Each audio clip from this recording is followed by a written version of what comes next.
Sorry, I had to take a little time there to figure some stuff out.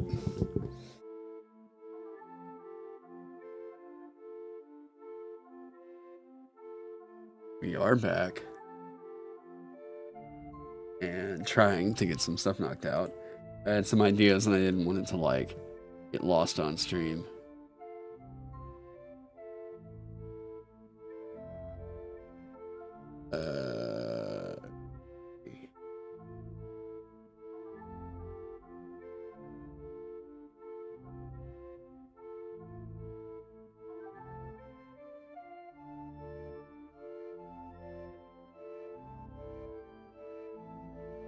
And I think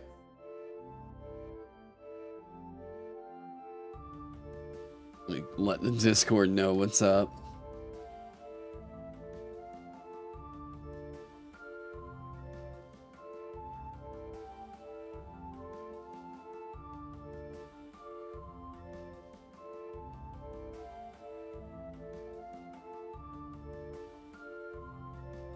Bam. Okay.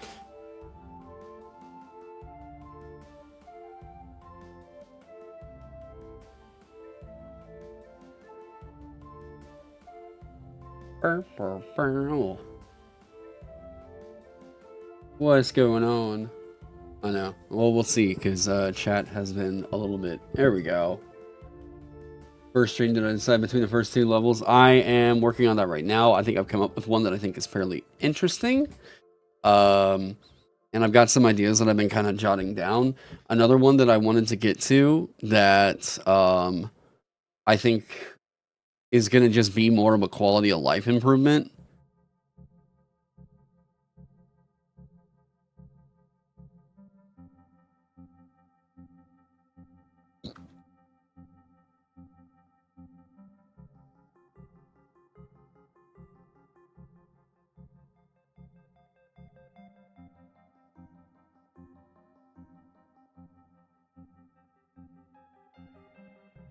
There we go. With an attack using a finesse or ranged weapon that targets a being that is flanked or that has not taken a turn in the current combat, or if the attack was favored. So wait, if they're flanked, it's already favored.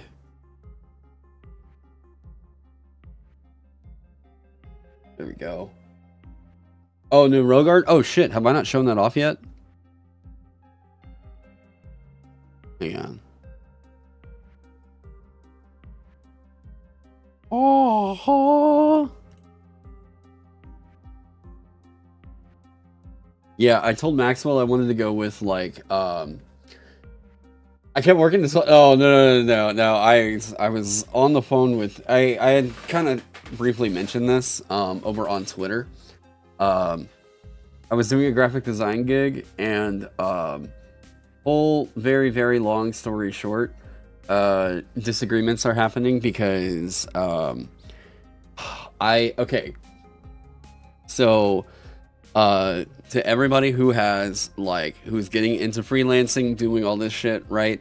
I keep going back to this. Mike Montiero's "Fuck You, Pay Me" is what I'm gonna recommend.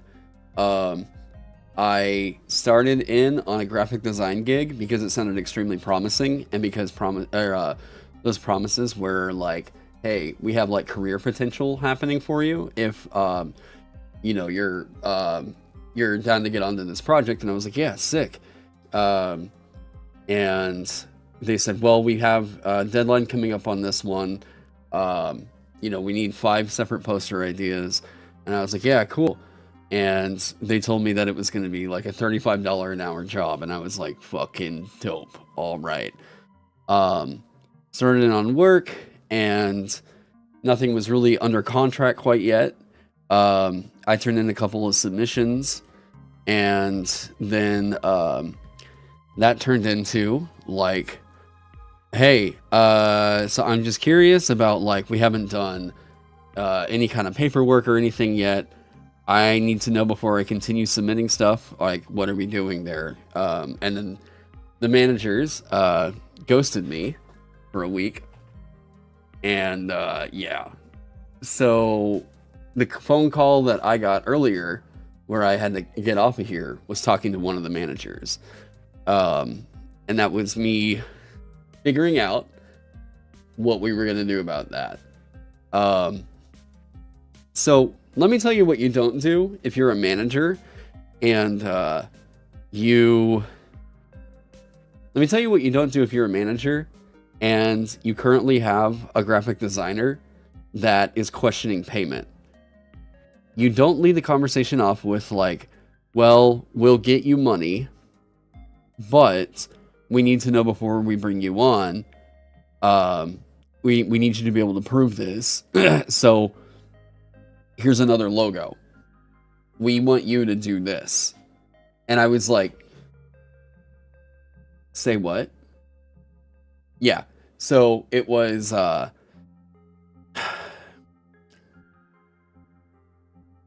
the way that it was being phrased to me was that this was all like an audition for the job.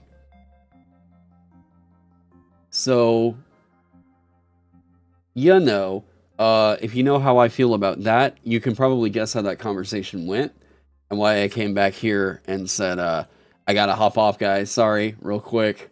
I gotta go sort this shit out. So, if you want to know how bad it is for graphic designers right now, there you go.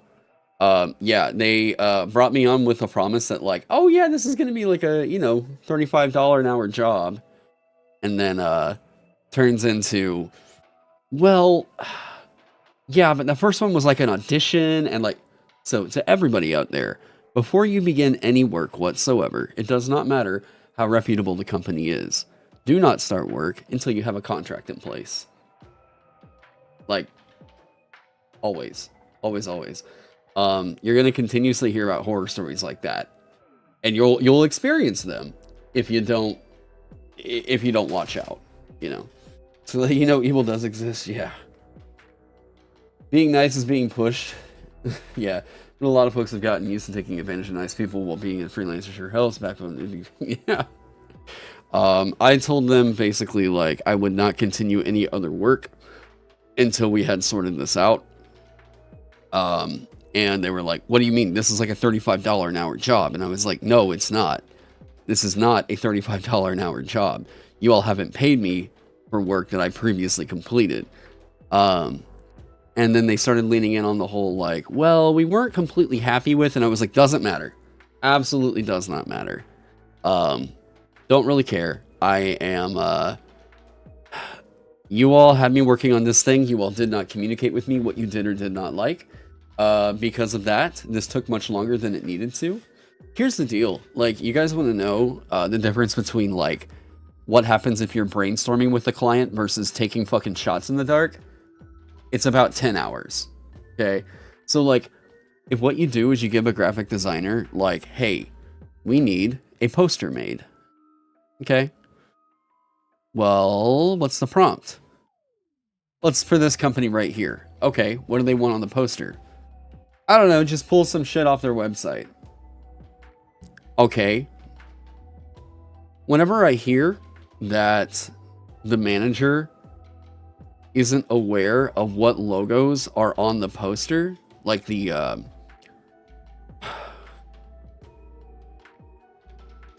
manager who brought me on was not aware of like some of the logos that were on the poster that were over on the client's website for previous clients. Yeah, it was a whole mess. It was a whole fucking mess. Your job had a chain of issues causing payment delays, staff health, file corruption, software crashes, responses to offer without prompting an additional bonus. Yeah, like if there's an issue that goes on, if you're a company that has your shit together, that's what you do. And by the way, if you're any kind of like a small startup or whatever, I don't care how fucking ambitious you are. Do not start fucking around with other people's money. Oh my god. You move from video editing to writing and editing, and man, what a shift. Getting used to being nice when you suck. Backbone proves that you're worth. Yeah. A lot of burn the painting before they take it from you for exposure. Yes. So like, so whenever they kind of let in with this idea that like this was more of an audition for the role, I was like, motherfucker, that's why we have portfolios. I was like, No, that was not what I signed up for. Back up. That was not what I signed on for. There has been a step that was taken that was inappropriate right here. This was not an audition. That's not how this was promoted to me. No, what you do is you look at my motherfucking portfolio. You look at my past work. I've done this work for you. And the fact that they were like, well, here's a logo that we would like you to do. And I say, really? So this is now another audition? What about the 5 posters I submitted for you? Is that not good enough? I mean, if I didn't get it, I didn't get it. But like, tell me that. Don't fucking screw me around and say, well, we need more free work from you. Fuck out of here. Yeah. And I was like, I was fuming whenever I was like getting back on stream, and I was like, I gotta chill. I've got to fucking chill. I am not getting on stream. Whew, that heated. Yeah. So, to anybody that's considering doing freelance work right now, it's all true. Okay. It's all true. Watch Mike Montiero's Fuck You Pay Me. All right. Here, I'm going to throw it up. I'm going to throw up this video. Okay.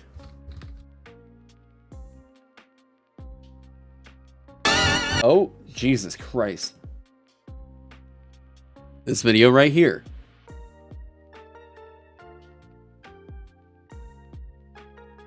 It's this guy, Mike Montiero. Okay. This is, if you are getting into freelance, I keep shouting this video out. If you adhere to this, you will not get fucked up whenever you start doing contract negotiations. Whenever you start doing freelance work. This right here. Damn, hitting hard to job right now in August. Just called you yesterday to say your position is being changed, so you're in a different office. Problem is you already signed a lease, 5-minute walk. Yeah, there was somebody else just said it. Yeah, inspiration. Did your initial contract have the office listed? Again, I would recommend that you check out this video right here and be very, very, very sure in your contract that it states for the location. You agreed to work at that location, right? So if this is going to cause a major life adjustment, yep, negotiate for moving expenses. That shit right there. Not enough people do that. It is a relocation fee. Correct me if I'm wrong, inspiration.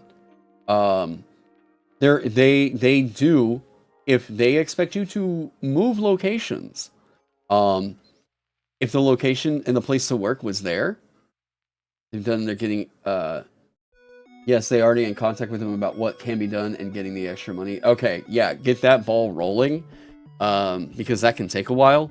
But yeah, always be sure that, like, you are watching out for number one. And if they try to do anything to try and talk you out of a relocation fee or anything like that, fucking get ready to talk to a lawyer. Like, get ready. The moment that it even starts sounding tense like that, just be like, you know what?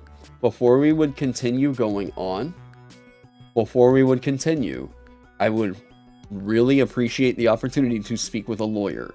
And it's not a, like, I'm suing you guys thing. It's a, I don't know what's happening right now, and I need to talk to somebody well-versed with contract negotiation. And for me to move forward in good faith, I need to have a lawyer. Yeah, just more of a nuisance. Yeah. I think you meant nuisance. Yeah. Is favor not still an extra die? No. Favor does not count as an extra die. It's a, sorry, it doesn't count as an extra die. It is the check, right? So favor itself is a check, not a bonus. Bonus is defined in the game as a flat modifier to a certain roll. And if it's a bonus die, that die determines the flat modifier. Now, I'm a little bit worried. Well, not so much here, because it's affecting the check, not the... Yeah. So, if it's a bonus to an attack check, this is kept in check. with the thought of this is either affected by like usually a D4 or maybe a D6 bonus if it's really, really potent, but like that die's result is also added to the damage. We're not super worried about that. It's just more so how intuitive is it, right? Unrelated, I saved my file in the last minutes. Thanks for the heads up. I saved it about 10 minutes ago before I started stream. Shouldn't the Marshallist kick on again at 6th level instead of 5th level? So I have it here at first, thinking about like 1st, 5th, 9th. Now, these are levels at which they're getting perks. And I don't know, I'm kind of okay with that. I don't know that I'm going to stick with momentum, but like, I'm throwing it in here for right now. The other idea I had, because we're still talking about the attack specialist, quote unquote. So I had another idea. Once per turn, if you fail an attack check, you can reroll it with favor. Maybe, right? Wow, fucking gnat.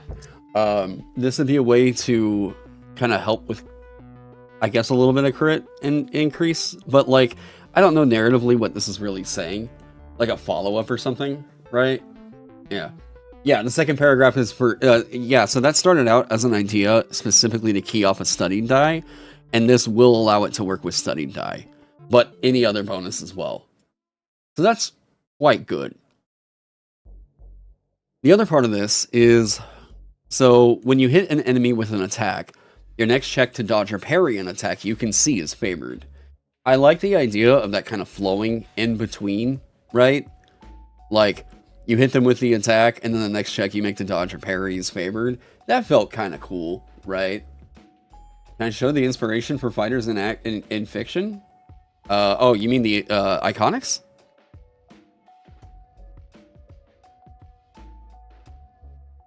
So what I have here is like Beowulf, Gilgamesh, Rama from Hindu mythology, Sir Lancelot from Arthurian legend. So a lot of these are just sort of like iconic warrior archetypes, right? I don't know that Ram, and I don't know if I'm totally saying that right, but Rama is more of an archer. And as I was thinking about it, these fighters are not really archery. Where it says might or dexterity, I was super wrong on this actually. I don't know whenever I was writing the key stats, but like, oh yeah, shit, wait. Ranged weapons are using awareness in this system. Whoopsies.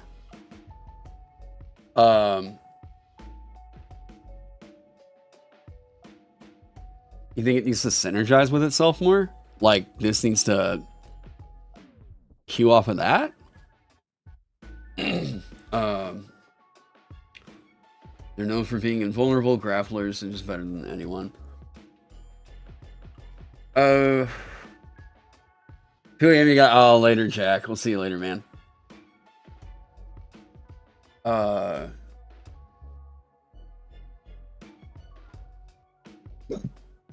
The chance of you failing the original attack roll is likely, man, already pretty low. Don't know that getting a reroll with favor is super significant. I'm not sure either. I think it makes it more likely that, like, you can always kind of rely on this, but, like, And, like, this is fine, but, like, it's not really kind of queuing off of what I was thinking. Here's the other thing. When you pass a favor check to dodge or parry an attack, you score a crit if both the d20s would pass, because that would key off of what was going on earlier with momentum. And then if you pass the parry, it's allowing you to make another attack. And I don't necessarily know that dodge is really the key thing that we want to keep going on with this, right? Because, like, if people want to make an archer fighter, they can. But, like, if we're going to keep focusing on dodging and parrying, it's not really, like, the way that I would say you should build a fighter.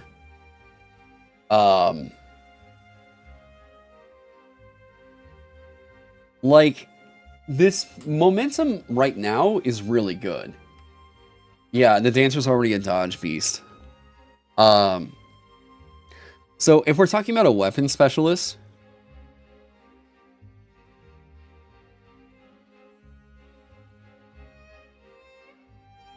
so I think what we should do away with is dodge.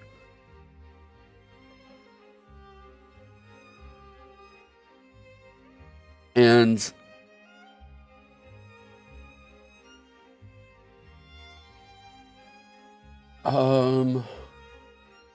yeah, it's very good even if it's only parry. Cuz like this is so single-mindedly on you're only looking at one portion of your character sheet, which is kind of cool. I like that idea. And telling people like, you know what, this fighter, you could go ranged with it if you like, but really this is trying to focus you in on more being a might fighter. And I think that the hunter is giving you quite a lot of shit that is really cool to focus on for being the ranged character.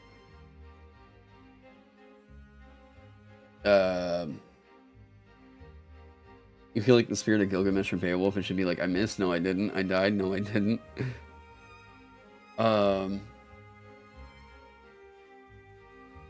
Isn't the parry guy more of Vanguard? No, that's just specifically because that's how we need shield to work. This is more of the counter attacker.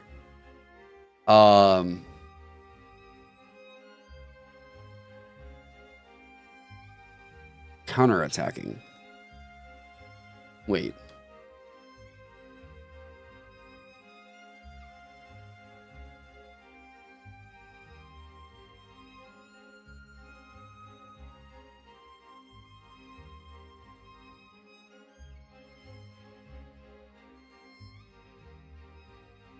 Okay, counterattacking.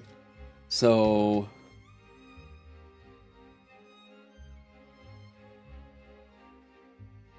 let's think about what like a through line for this would be, right? So first off, what do we know about having to like evoke this? Right now in Vagabond, it's have to spend, or you have to forego gaining luck to counter a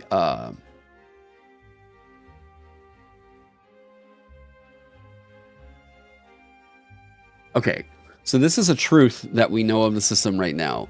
You have to forgo luck to counter an attack when you parry. So a really easy one would be to say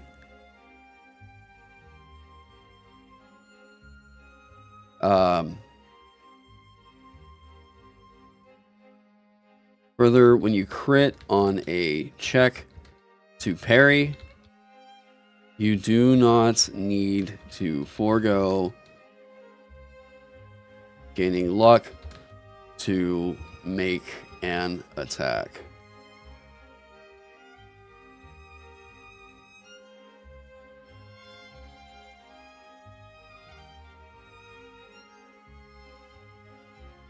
Now, this is not incredible. What was I gonna do for the merchant's iconic art? Oh, I have no idea. I will most likely, yeah, we're gonna be doing a different one with Maxwell. We're gonna be figuring all that out once we get there at that point. Yeah. So this is a thing that we know to be true. You have to forgo luck to counter an attack when you parry. So what if we do, when you pass a favored check to parry an attack, you score a crit if both d20s would pass. Further, when you crit on a check to parry, you don't need to forgo luck, gaining luck. How about...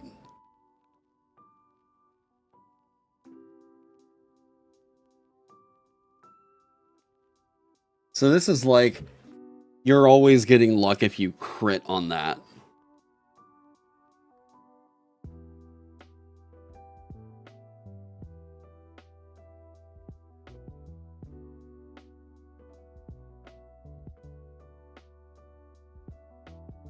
This chains with momentum,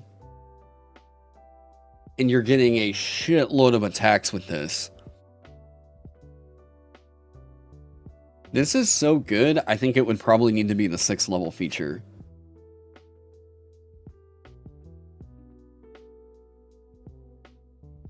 But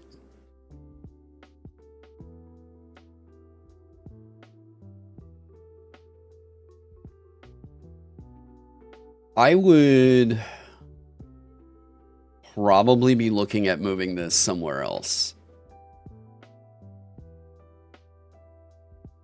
Poise? Meh. It's cool to crit more often.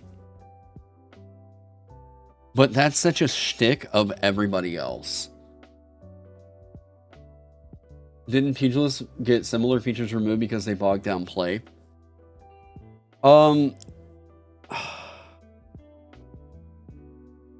They weren't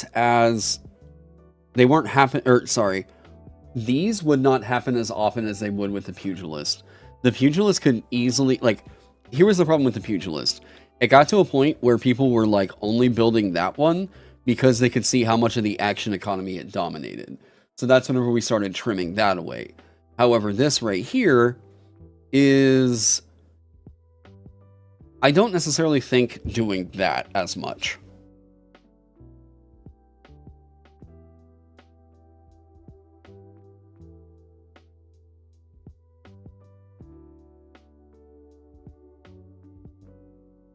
It's not a 5% chance. No, it's better than that. Okay. So let's say it's a 6 or higher, right? So what's that? 70% chance? Right? Can you change poise to crit on a 1 instead of a 19? What? You crit on bad rolls?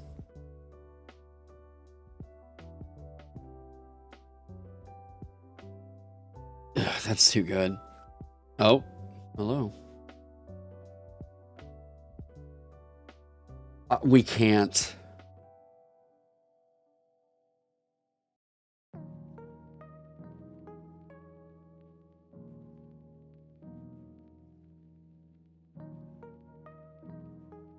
Yeah, that's actually so good. I just don't think that this can. I don't think that that's gonna pass the. I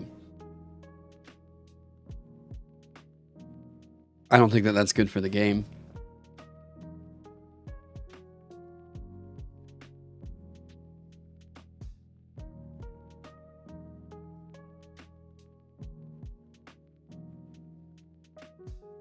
When you crit on a check to parry. Do I want Dark Souls 1 or Sekiro? What, you mean on parrying stuff? Yeah.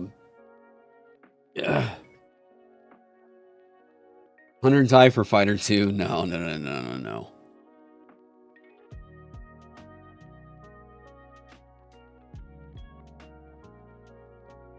Because now, the fun thing with this is just saying, like, the fighter is the, like, okay, how do we just intuit this stuff? What's the stuff that just kind of like, ooh, yeah, that makes sense.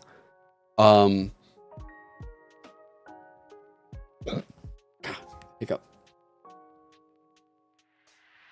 I like the idea of the fighter being the crit guy. That was always cool. But now we have like crit kind of getting dished out, where I think it makes a lot more sense actually if Rogue is the crit, or Rogue, wow, Hunter is the crit guy, right? So Hunter's the crit guy. Rogue is the big, heavy single shot guy, right? Fighter seems to be a bit washed out in its focus. I mean, yeah, all fighters are. Like that's always the problem with this, right? As far as like a Venn diagram, not particularly. When you crit, okay.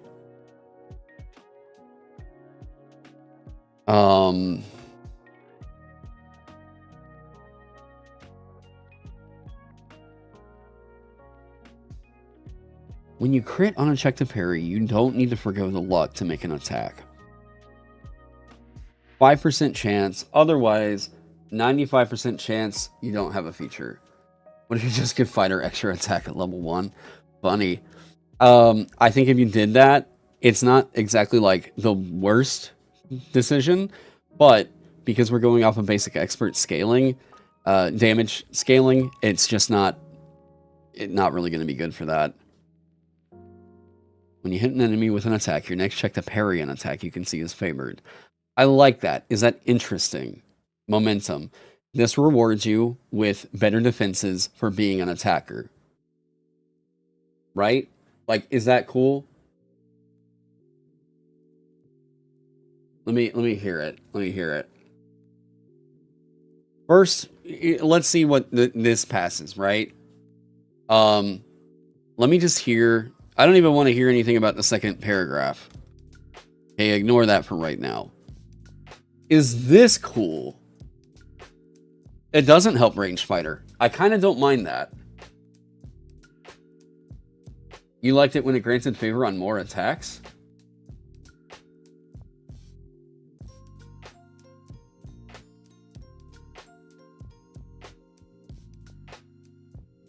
You mean like the original Fighting Spirit thing? You can forgo the favor to make an extra attack? Because we pulled that away and gave it to Barbarian.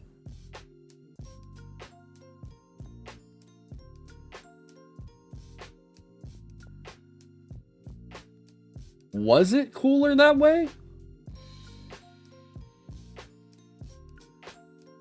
Because then it's a complete contrast.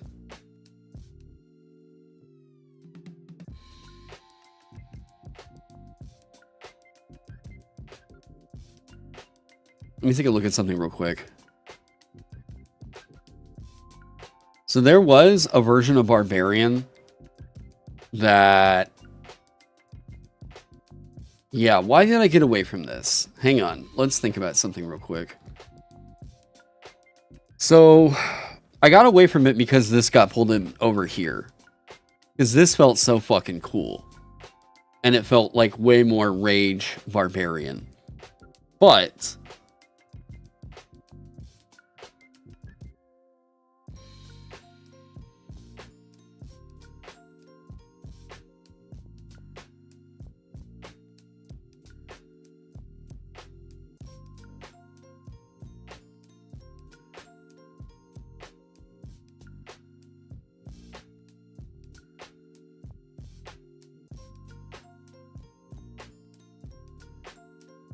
this was the one that I wrote that made some people go, oh shit, that's sick.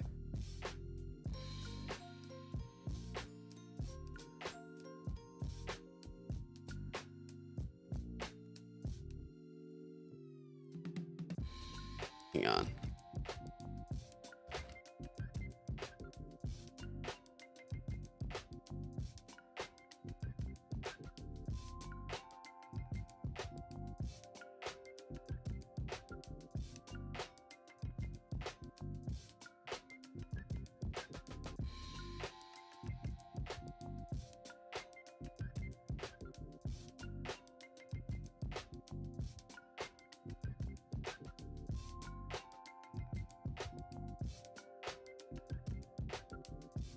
It gets less good the bigger your damage dice you're using for your attacks.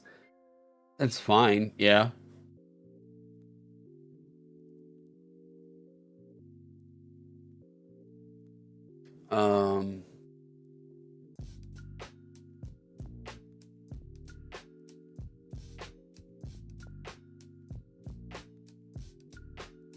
Fire broad, it's hard to get the core idea from it.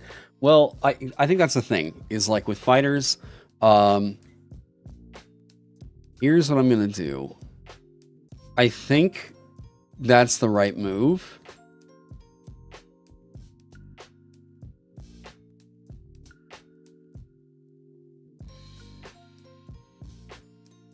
If you have favor on an attack, you can forgo the favor on your attacks this turn to make one additional attack.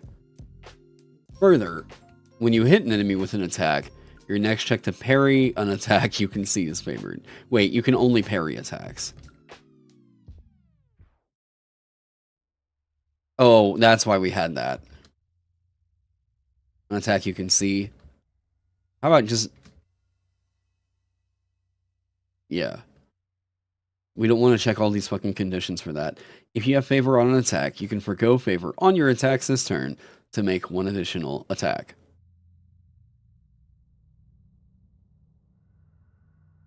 Further, when you hit an enemy with an attack, your next check to parry is favored.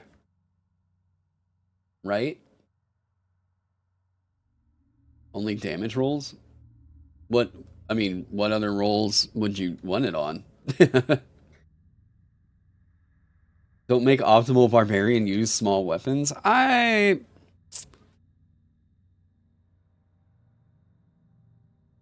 don't necessarily think that that's it.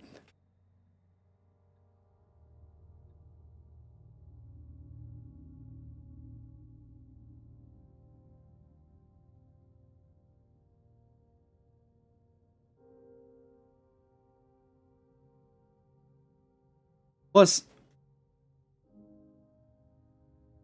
no, I don't think that's it. More often than not, if they're using the bigger weapons, they're rolling more dice. It make Dagger Barb the go-to, I feel, whenever 2d6 is an option, or 2d8.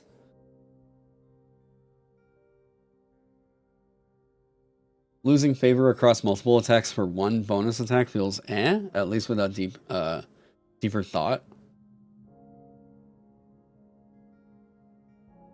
No, it's the exact opposite. That's the reason why True Strike was terrible in 5e. Like, the reason why people were... Like, this is the exact opposite of the True Strike problem. True Strike was bad because they were like, oh, okay, well, we'll get favor later for foregoing an action right now. This right here is, we'll forgo... Hang on, what was it? Yeah, so we forgo taking an action right now in order to get advantage on an attack later. Now, this is the exact opposite. You forego the advantage now to get 2 attacks now. Like, oh! It's the exact opposite.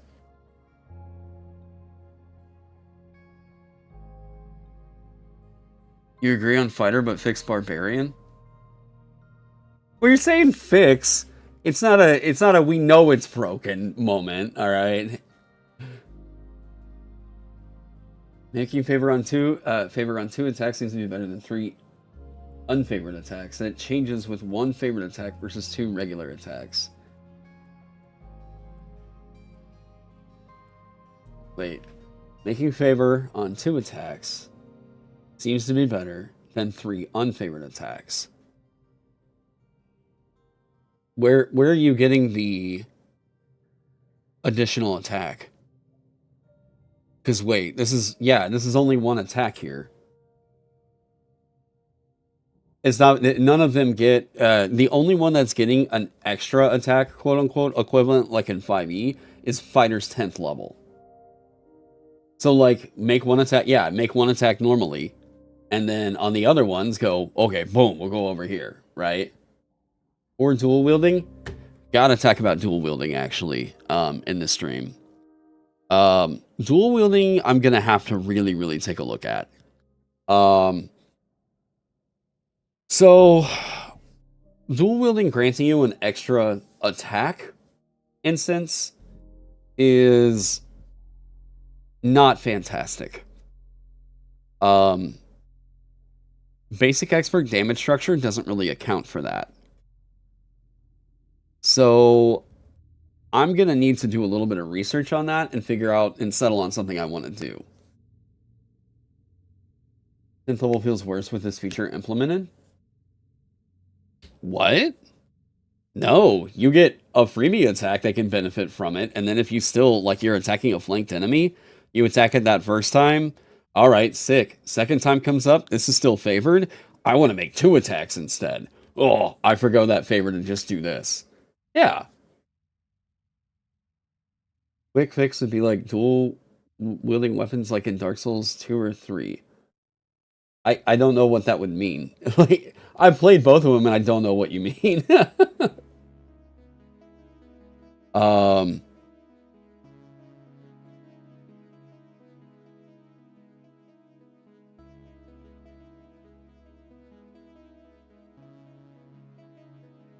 uh,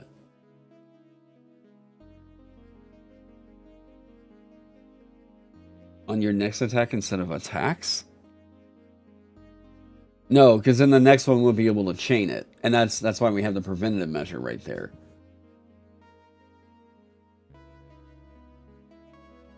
Your dual wielding once per turn to deal an extra damage die of that second equipped weapon. I kind of thought about something like that, where it was just like, instead of having the additional attack instance, that you just do another die of damage, right? It makes dual wielding rogue look like the way to go, which is cool because I like the idea of 2 dagger rogue. It's just like a classic fantasy. Instead of 1d6 daggers, attack twice, put 2d6 weapon, 2 daggers? Oh, 2 little stabs are basically 1 big stab. Oh, that's funny. Okay, so somebody was saying, instead of doing this, to flip it, when you parry an attack, your next attack check is favored. Actually, I'll tell you why I like that. It's because I like that would immediately synergize with you forgoing the favor to make an attack right the fuck now. Because you forgo that, you know that this one's favored, and then you can forgo that favor to make a second attack? Wait.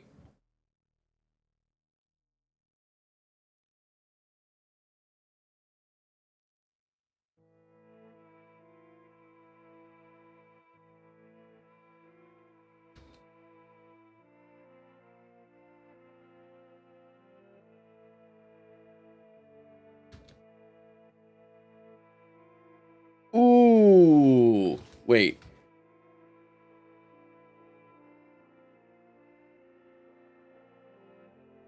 Yeah.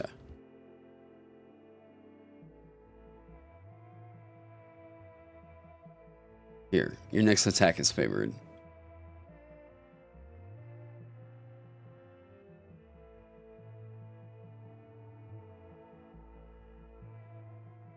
That?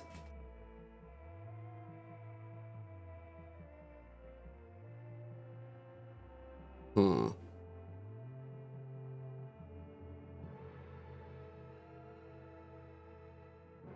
A fighter becomes a parry class identity and ranged options becoming less abundant. We got more range classes in this than fucking 5e does. What are you talking about? You can go ranged rogue. Fuck, you can go punch rogue. If you want to do like a monk assassin build, you go punch rogue in this system. This makes range. Please fix barbarian. Wait, you keep saying that. You're really active in saying that, but like what you're bringing up is a thing that I don't think is really a problem. So I'll talk about that here in a second, but yeah, so hang on. You meant for fighter specifically? I kind of don't mind it. If Vagabond's fighter is one that people are like, yeah, you want to go might with that, you like it's go with, I'm cool with that. You know, there's also, yeah, and skip your turn for favor, and then yeah, exactly. You could also go gun or knife to proc counters, and here's the really cool thing with this. This is reinforcing sword and board. Because now you can parry with a shield, and you're parrying the ranged attacks. You don't want Dagger Barbarian? I don't necessarily think that that's ever going to be optimal. As far as we would be taking a look at the math on everything, it's more dice are going to benefit from that better than one tiny die. Because if we're thinking about that has a 25% chance of rolling, that has a 25% chance of rolling a 1. Well, it has a 75% chance of not rolling a 1, right? Now, if we're looking at a D6, okay, so that has a, oh shit, it's like a 16 point something, right? Hang on. Yeah, and patience. I'm one man working on this.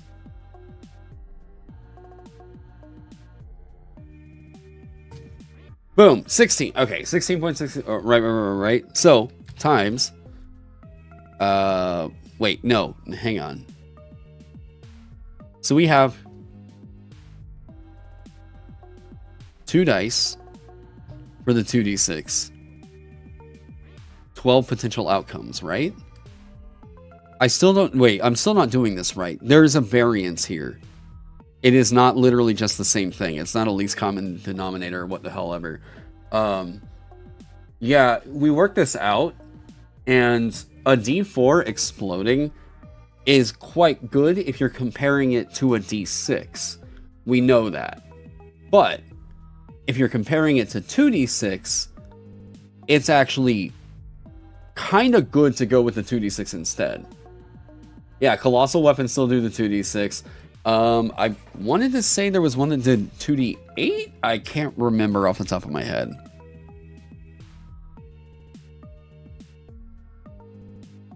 Oh, and by the way, it was attacks using might. So, like, if you use a dagger and you're still using finesse, I guess you can go that way, but, like, it's using dex at that point. I guess you could use it as a whatever, you know? You could technically do that, I guess, but, like, I don't think the explosion potential for using a dagger is all that great when they're exploding on a 1. I do think that the curve would be lower. 36 outcomes for 2d6. Okay, but that means there's 6. So there's still 12 potential outcomes where it rolls. No, wait, hang on. This is different.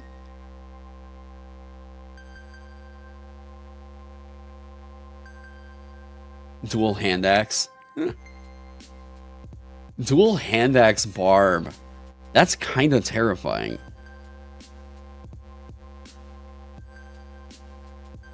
Where would that be?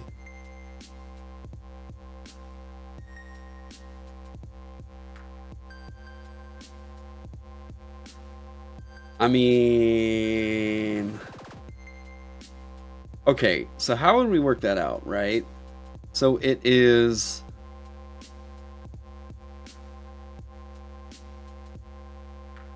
Okay, so 36 potential outcomes for 2d6.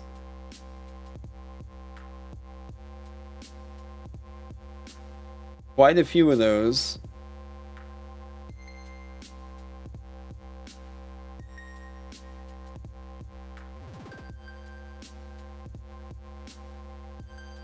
Yeah, so now it's like, what's the probability? Yeah, what's the probability of two dice, both not rolling a 1, versus...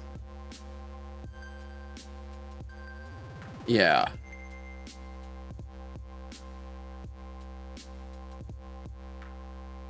One to 5 over 6 is the probability for 1 die. Wait, 1 minus 5 divided by 6.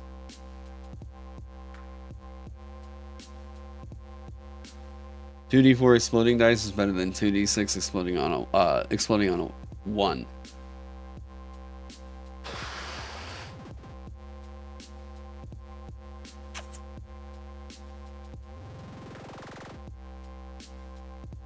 I would really need to see the math on that, because I believe the probability of it exploding is more likely. I don't think the total damage outcome, the total damage average, is higher.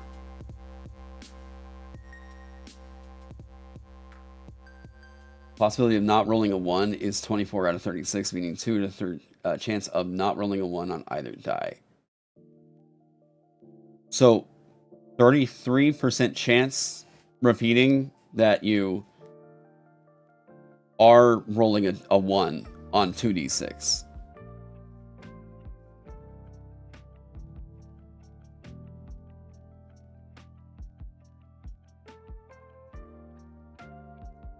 So what that does for the average damage is, I mean, we're effectively, especially because explosions go infinite.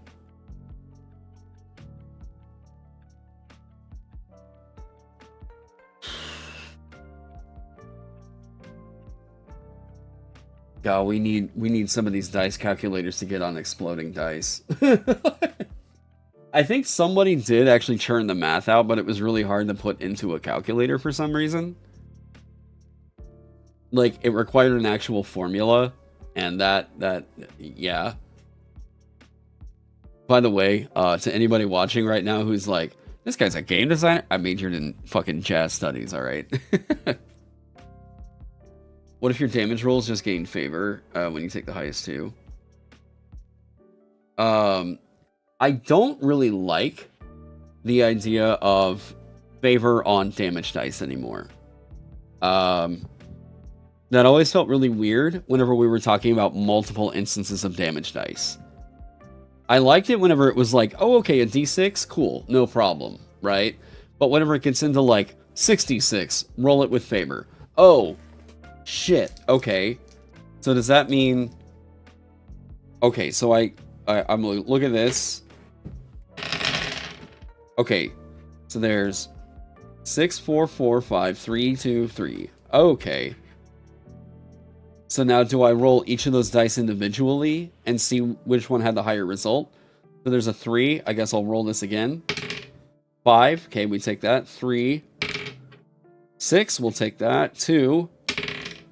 2. Okay, we're stuck with that. 6. We're going to keep the 6. 4. 5. I guess we keep that. 4. 3. So let's stay with the 4. 5. Okay, so let's stay with the 5. You know, so like it adds more time in, right? Exploding 1d4 is 3.3, exploding d6 is 4.2. Neither is a full step jump. Huh. So it is still better to go with explosion on a d6 on a 1.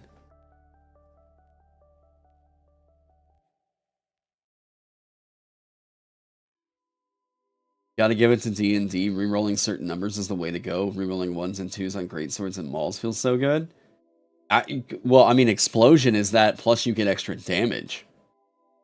Yeah, stream again is too many streams. Yeah, I know. I know. We're working. Let me see.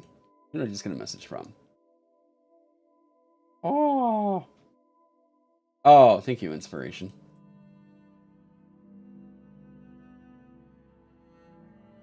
Oh yeah, Ken. Yeah, I explained the situation here on stream a minute ago. I say a minute ago, like 15 minutes ago. Jeez. Oh, having favorite. Yeah. Rerolling it just makes a lot more sense. Yeah. Oh no, you're good, man. You're good. Yeah, so I don't really think that. I just don't really see a world in which the D4 is necessarily better than a D6, especially when it's exploding on a 1. At the most, this is kind of shifting this up to where it almost functions like a D5 instead of a D4. Or like, I guess a D8? No, wait. 3.5. Okay, so not even a D6. Yeah, an exploding D4 isn't even as much damage on average as a D6. That's more than exploding, though? What if Barb just got their damage dice upgraded by a step? Exploding is fun, though. It's made everyone go, yes! What? Oh, that's sick! You gotta entertain that, man. Whenever someone gets that, like, ooh, that felt awesome. Then, like, yeah, we give you that. And plus, I mean, it's exploding on a barbarian. Did I do the math right? Oh, did they do the math right? I don't know. Check their math. If you're talking about exploding dice on D4s better than D6s, can you confirm that's not the case? Wait, if you're talking about if exploding dice makes D4s better than D6s, can confirm that is not the case. Yeah, if I'm remembering this right, it's deceptively worse to roll smaller dice for explosions. It might happen more often, which is what we would try to avoid, but the overall outcome of the damage number is still better to go with higher dice. Yeah, the one gets erased, so the floor is raised? Well, like, the one doesn't get erased. No. That's not how exploding works. The one counts towards the damage total, and then another comes in.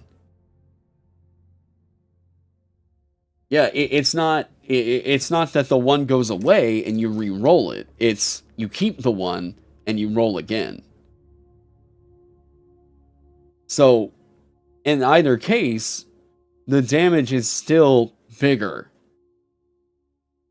And like, if you're using a D4, it might explode more often, but the fact that it's exploding on a 1 keeps that frequency of explosion way low. Like, way low. Yeah. Oh, Gus is here. Hey, what up, man? Yeah, I think that this is the way to go. Have Barbarian go back to exploding on a 1. The Tanya means the 1 is removed from calculating percentages of probability, maybe?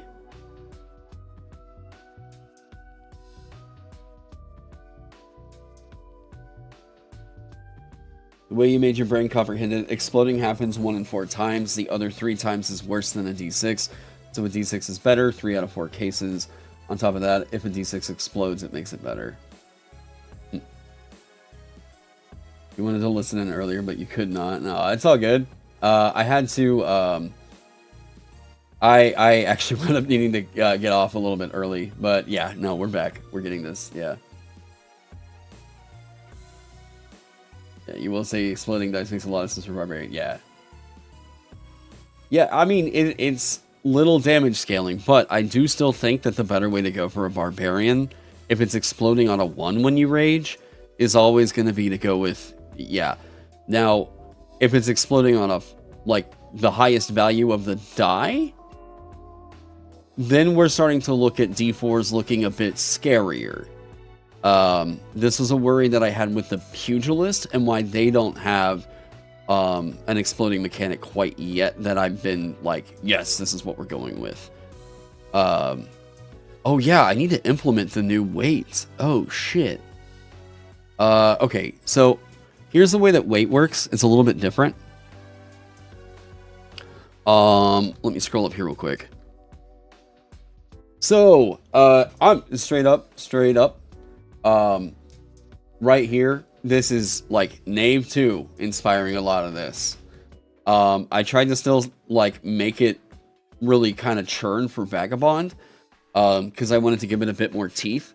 But yeah, huge thank you to Ben Milton for like figuring out this kind of intuitive fucking system here.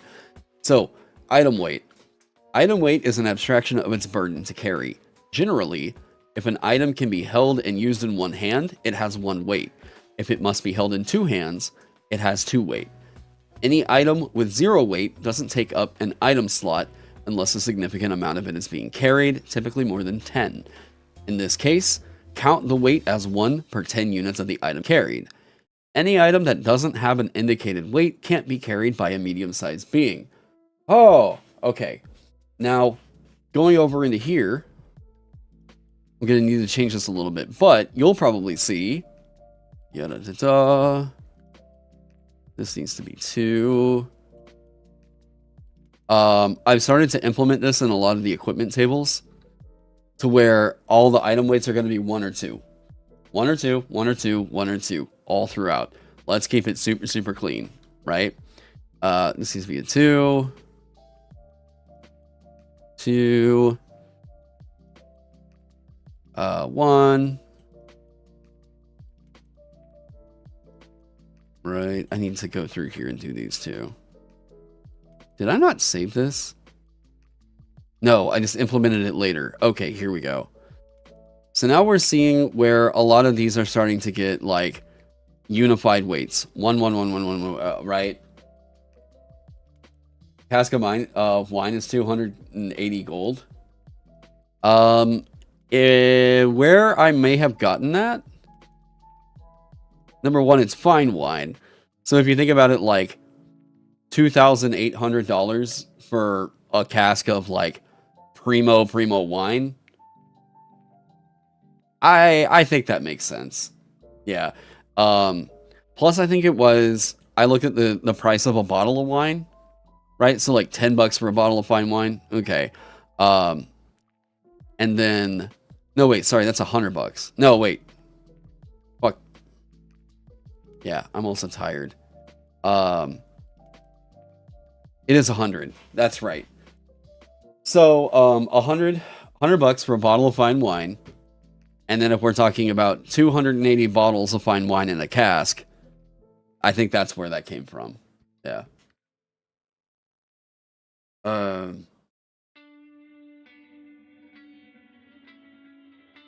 Wait.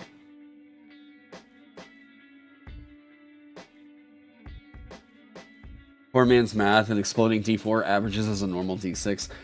Yeah, I think someone posted that it's actually a little bit worse. Like, but only marginally worse. It does get worse for explosions as it goes up, but ultimately the average damage is on par.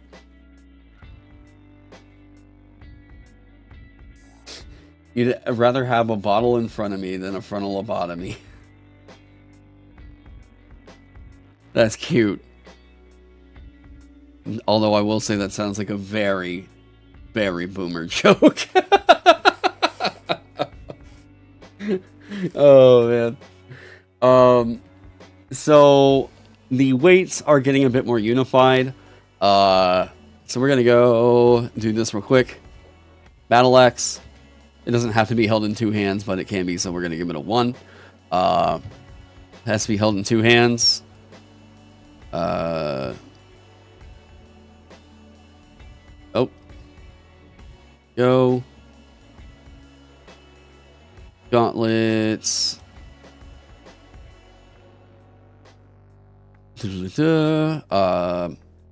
Crossbow, arbalist. There we go. Handgun 1, 2, 2, 2, 1. 1, 2, 2. Oh, wait. 1.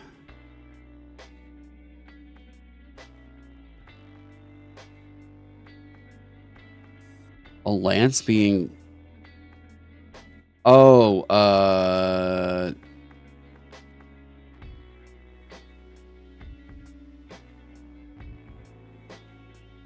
we got rid of the rider thing.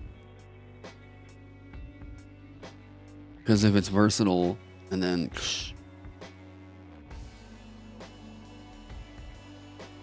Okay, let me take a look here. Hang on. Have I noticed the Donkey Kong trend where strength is now being used to sling barrels and containers at enemies to assist mages? Ever since Baldur's Gate 3, it's at every table you're at. I have not, actually.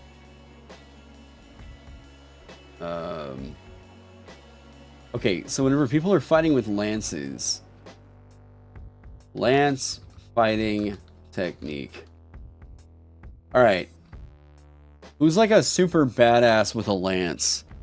Or like, who's a badass like weapon YouTuber who doesn't like spout some crazy shit in the middle of a fucking weapons video? Isn't it Skullgrim? Skullgrim is like the cool, like on the level weapons guy, right? Lancel, alright, well, you know. Skullgrim's the dude that's not suddenly gonna try to red pill me in the middle of a video.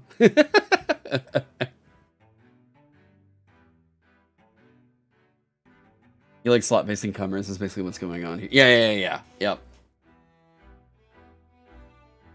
Yep. some things in terms of fractions. So a flail would be 1 and a mushroom would be 1 out of 20. I did that for a second. Ultimately, it just kind of felt like the micromanaging of a like fraction of what takes up your overall encumbrance just didn't really feel like it was fun, you know? You think Skullgrim is still not awful? All right, let's see what he says. See, this isn't really what I think of when I think of Lance. There's known. Oh, there's known. All right.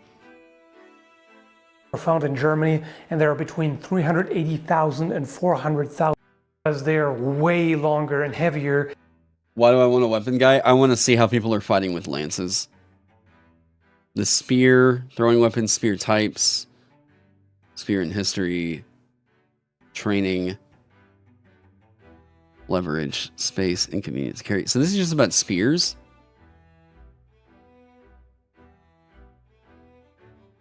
Or is it just the spear? Bow spear. Running up your spear as he gets impaled and still charge you. But they're also quite useful on the battlefield. God, look how sick that looks. You know, sometimes you have hints that there were hunting spears. Maybe they have a particular inscription or some other features. But if you just look at a spear design, it's not immediately obvious necessarily whether it's a hunting spear or enough. Two-handed spear, not that obvious. See, but that's not really what I'm thinking of. If you look at this Japanese hand spear or javelin, could be either. Actually, if used as a or another weapon, it can be. Yeah, that's not what I'm thinking of. I'm thinking of the big badass, like, bowed out here. Hang on.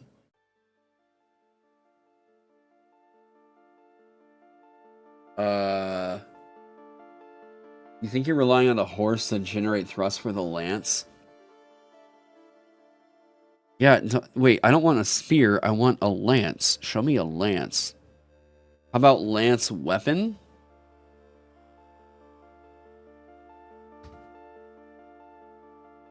Why didn't the cavalry use lances? Is it just for jousting? Wait, seriously?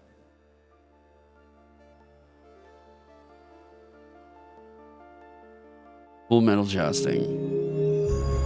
In this show would fare against a knight from the days of God, and I they're just for jousting. That we would kick their ass. God, that has to hurt like a motherfucker.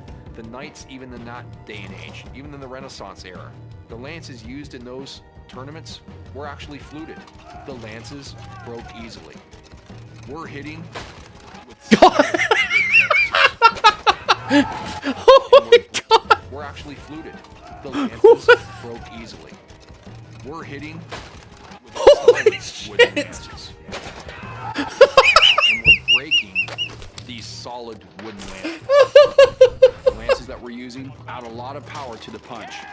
Holy shit! That has to hurt so bad! Four main components. You have the solid wooden shaft. At the end of that shaft, they like instantly get shot back. This is where tilted comes from? The guy's getting hit from the plate. The van plate is the handle that you hold with your right hand, and that forms a shield around your right hand, that van plate. Without that van plate, we'd end up with a lot of Wait, I am super curious actually. Because you're also reading that lances were hollow? I am really, really curious. Kelsey, did Shadow Dark get rid of lances? There are no motherfucking lances in Shadow Dark. Okay.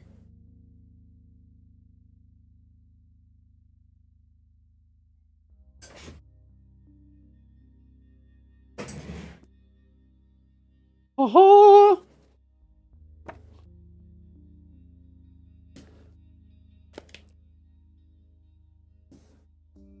Where's the weapons table? There is a lance in Old School Essentials.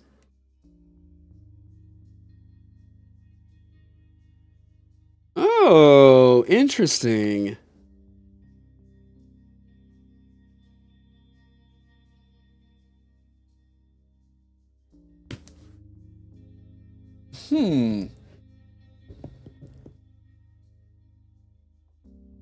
So...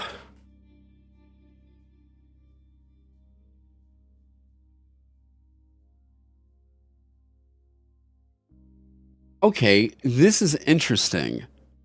And I like it. But it would suck to only have the lance be the only weapon with this property. It's cool, but essentially it looks like this. Now, I don't know why I put versatile on here originally. This needs to be a two-handed weapon, and it needs to be heavy as fuck. Or at least heavy.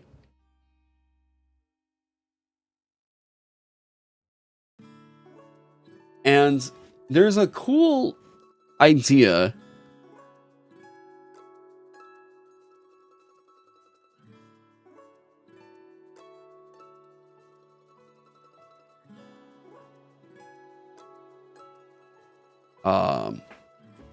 Yeah.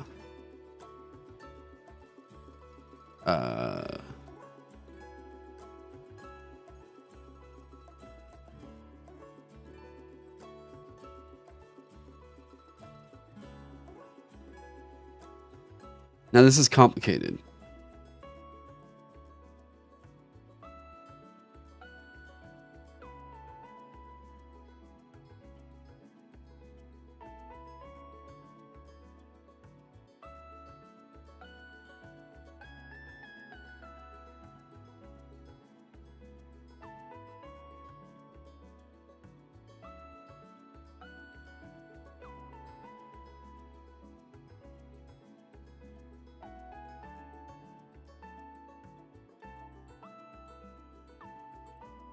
But, yeah, begs the question, why only lance? Yeah. Does it have the heavy property, a purpose?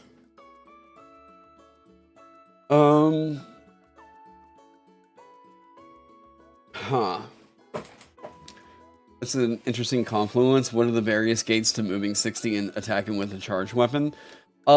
Essentially this needs to be like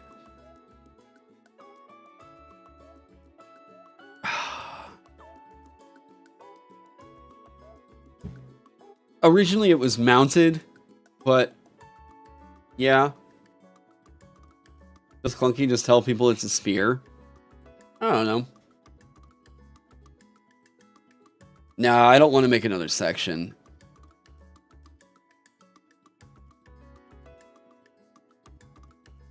Deals 2 damage dice if you move. How about...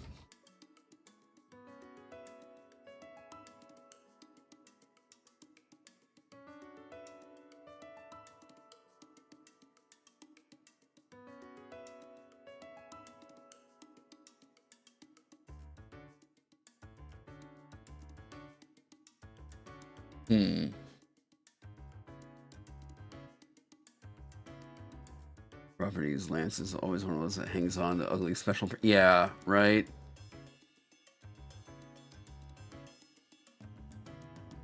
Magic weapons can have the charge property, yeah.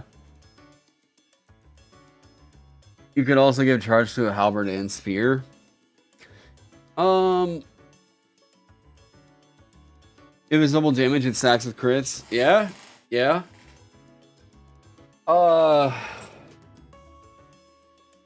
30 feet of movement. That's gonna be fun when attacking from above. Which would be kind of cool for their Dragoon build.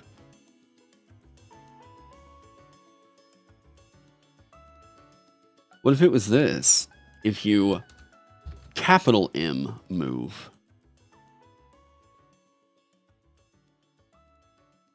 Because you're not falling that way. But I don't mind it as if you fall that way, right?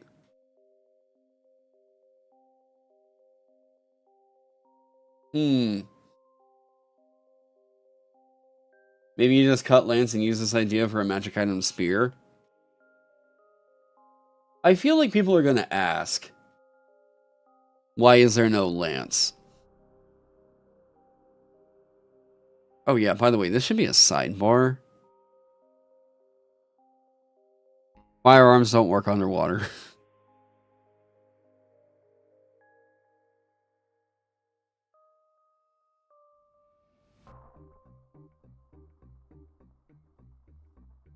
I should probably add.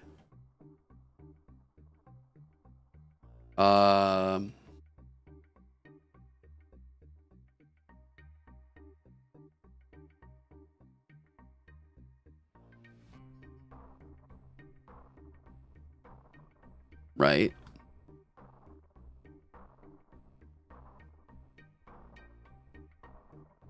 Sure, we'll say that. Firearms don't conventionally work while submerged. If you had a spell that was causing it to not be conventionally submerged or whatever, then yeah. That's just links down in air. Yeah. So, okay. Give this a spear and halberd. What damage type does the spear and lance have? Pierce.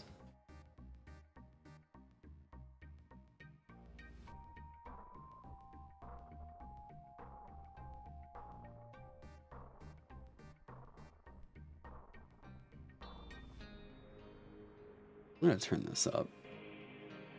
Oh.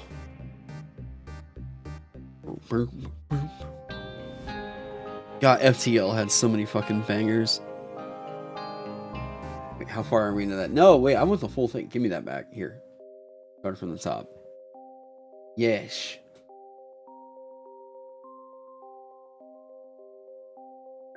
Give the lance blunt and share charge amongst me stolen things. So what's the fantasy of it? We do this.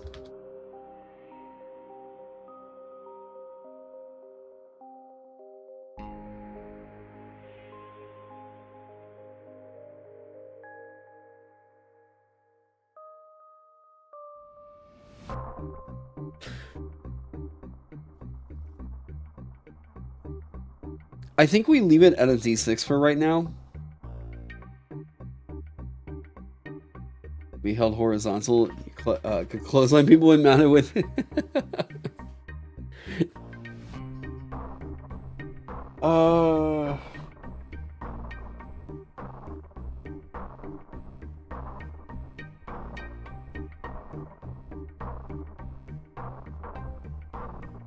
Wait, what the shit? Where's my copy of Basic? Oh.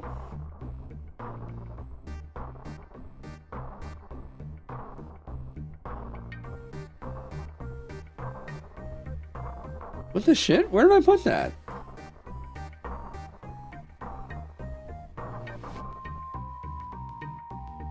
Oh my god, I have no idea. You could make it so lasers explode on moving 30 feet. I mean... yeah, but that's essentially just the same thing as rolling another damage dice. Damage die. Blah, blah. I guess it's easier to say, like... well, it explodes on a 6. That's still, like, not really rewarding you for the effort of moving the 30 feet. But, like, I guess it kind of reins it in. Into where it doesn't feel it's like you're getting away if you figure out a way to exploit that.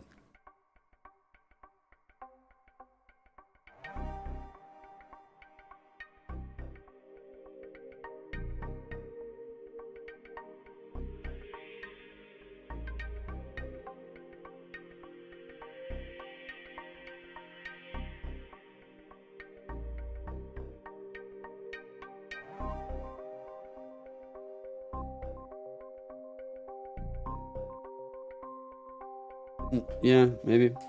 Also, this feels like we're treading into, wouldn't it be cool if you could do this rather than prioritizing clean game design?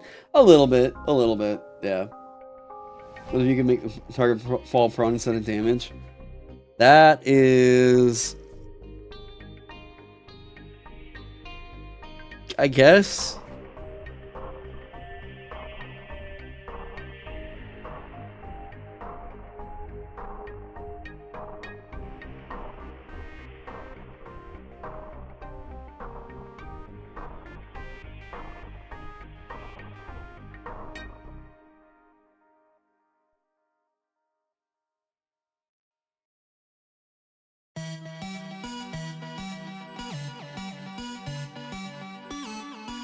That would be a dismounter.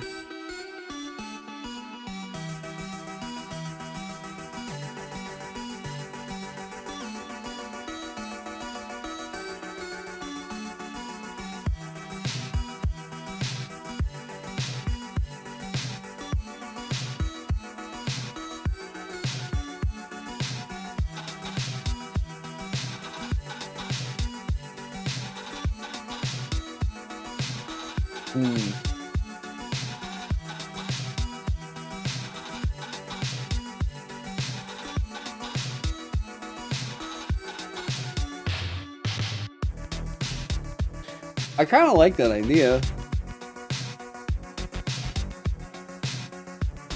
But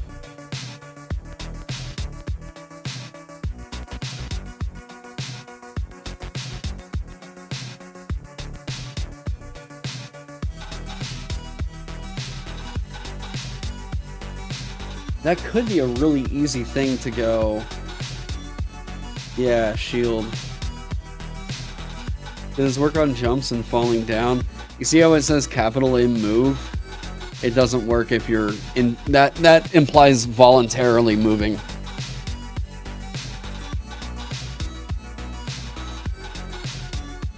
Okay, I don't want to get too stuck into that. Should it say if you are the target mover? Why would it say if the target moves at least 30 feet before you hit it?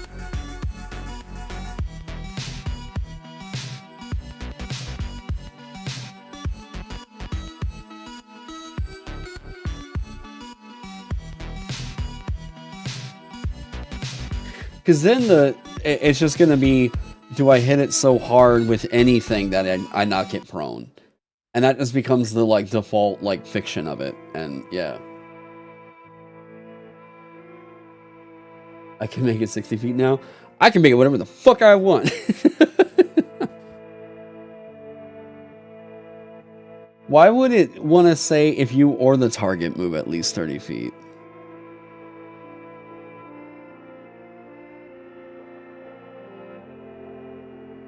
Because now it turns into like, well, everybody wants to just like, let's put it on all the hammers. Whenever Brutal does a really good job there.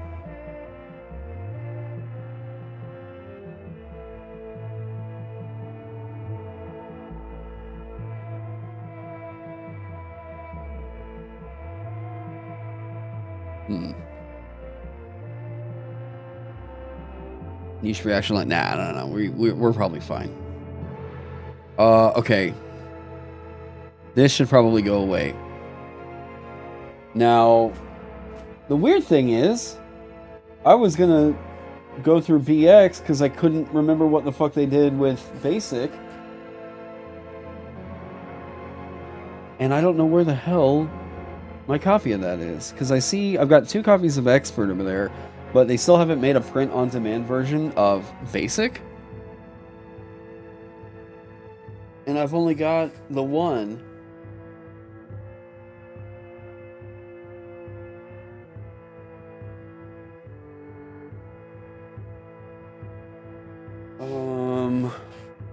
Shit.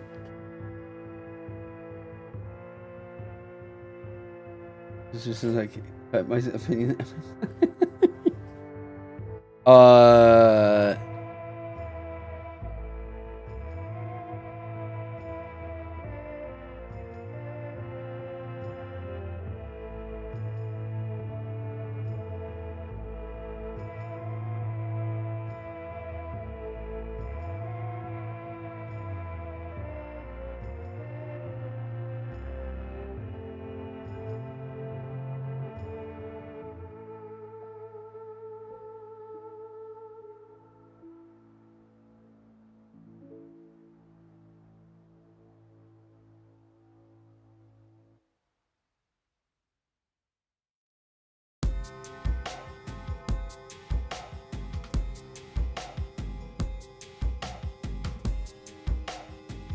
Right?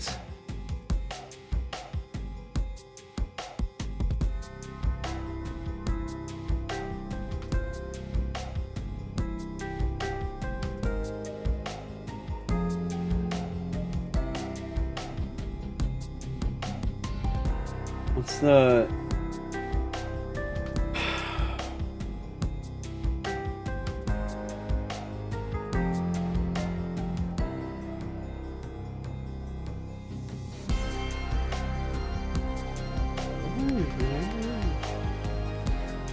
I gotta listen to the rest of the Anti-Birth OST. Yeah, I need to go through and add more to this playlist for sure.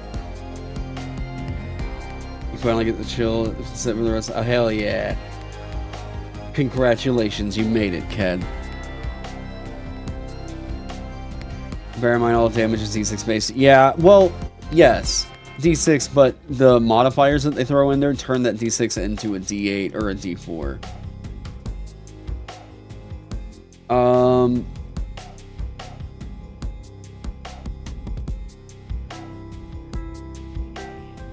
So dual wielding 2d4 or dual wielding is like d4 damage, d4 damage. Thinking daggers.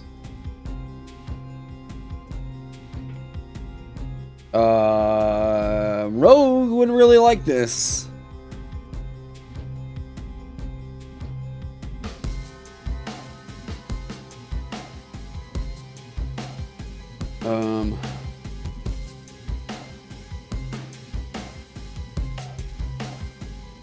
If I use Dex on finesse weapons and an axe or might weapon,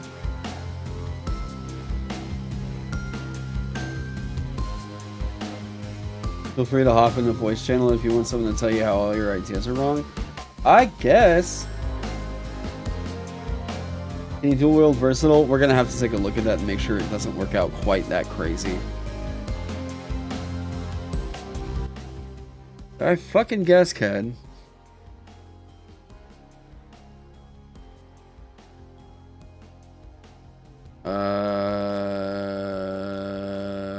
There's me. You don't have to. Yeah, I know. I don't have to do shit. No, shit. How's it going, man? Good. Good. What are we working on? Weapons? Oh, I was rethinking some shit with dual wielding. So originally it was just kind of operating the way that it operates in 5e, but the problem that I have with that is that it just turns into throwing out a bunch of different attacks that like all just feel like it's doing too much. So dual wielding in actually a lot of games are not. I don't know. There's been not many games that I've actually enjoyed dual wielding in. It doesn't feel flavorful enough. I just don't really know what I would want it to be, right? Is dual wielding enough of a skill that it should require proficiency or a feat?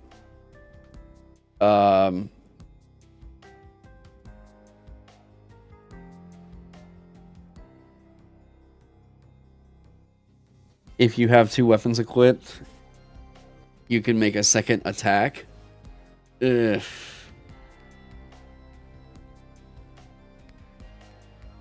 I don't know. You like that you can shove or grapple and not only hit. Oh, that's the portion of the pugilistic keys off of this. Yeah, so we would have to go up and tweak that, huh? But attack and then attack with the other weapon, like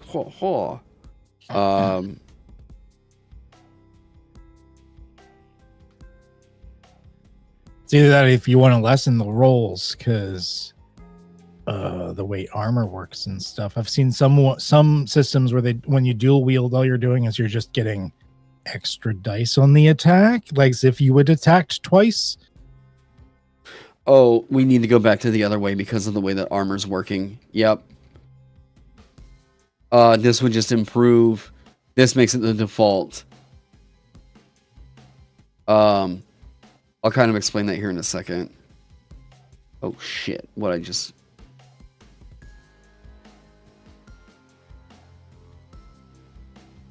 You broke it.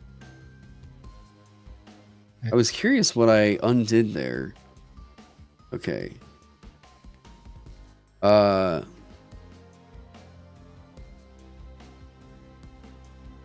Okay, so redo, right? Oh no, undo. Can make one, there we go. That's where we needed to stop. You can make one additional attack with the offhand weapon when you take the attack action. And this is no longer an attack action on your off turn, Actually, this did smooth something out. I think we're fine with this. Yep, I think we're fine with it. Hey, what up, AJ? You take How's it going, dude? What if add the average of the offhand weapon to the main hand? No. Let's not go to that route. I think this is actually okay because I like what it does with the pugilist of like, hey, you bop the guy twice, then like you can choose to do this other review thing, right? Yeah. I think that's fine. It smoothed it out to where it's no longer happening on the off turn anymore, especially with the nerf. That's a property of the weapons, or like anyone can do that, right? Yeah. Okay. Okay. All right. I feel like I am looking at this quite a lot and not really. You know what might be funny? Wait. Clowns. What if? Yeah. What if we steal a little bit of something from D&D here? Someone's hiring the Pinkertons. Yeah, fuck them. I live in Oklahoma. What do you think they're gonna do if they come up to my door and start threatening? All right. They got to get past the fucking tornadoes first. That's true. Yeah, we have guardian tornadoes at the border. Hang on.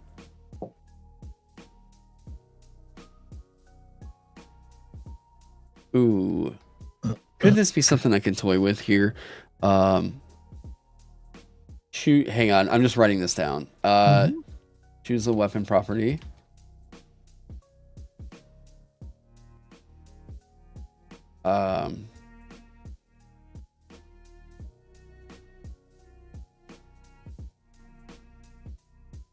If this is going where I think it's going.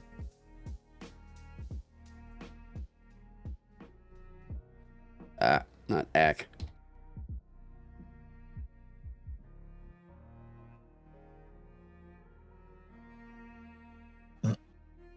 Weapon you have equipped.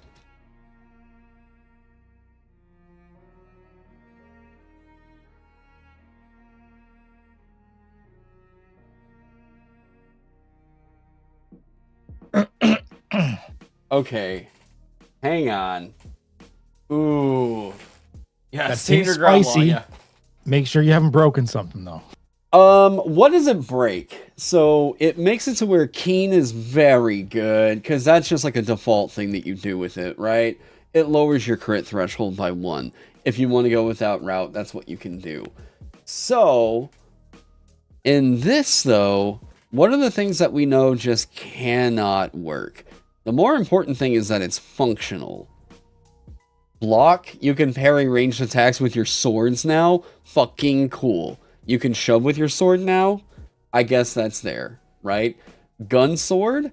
Oh, yeah, wait, ranged is a property.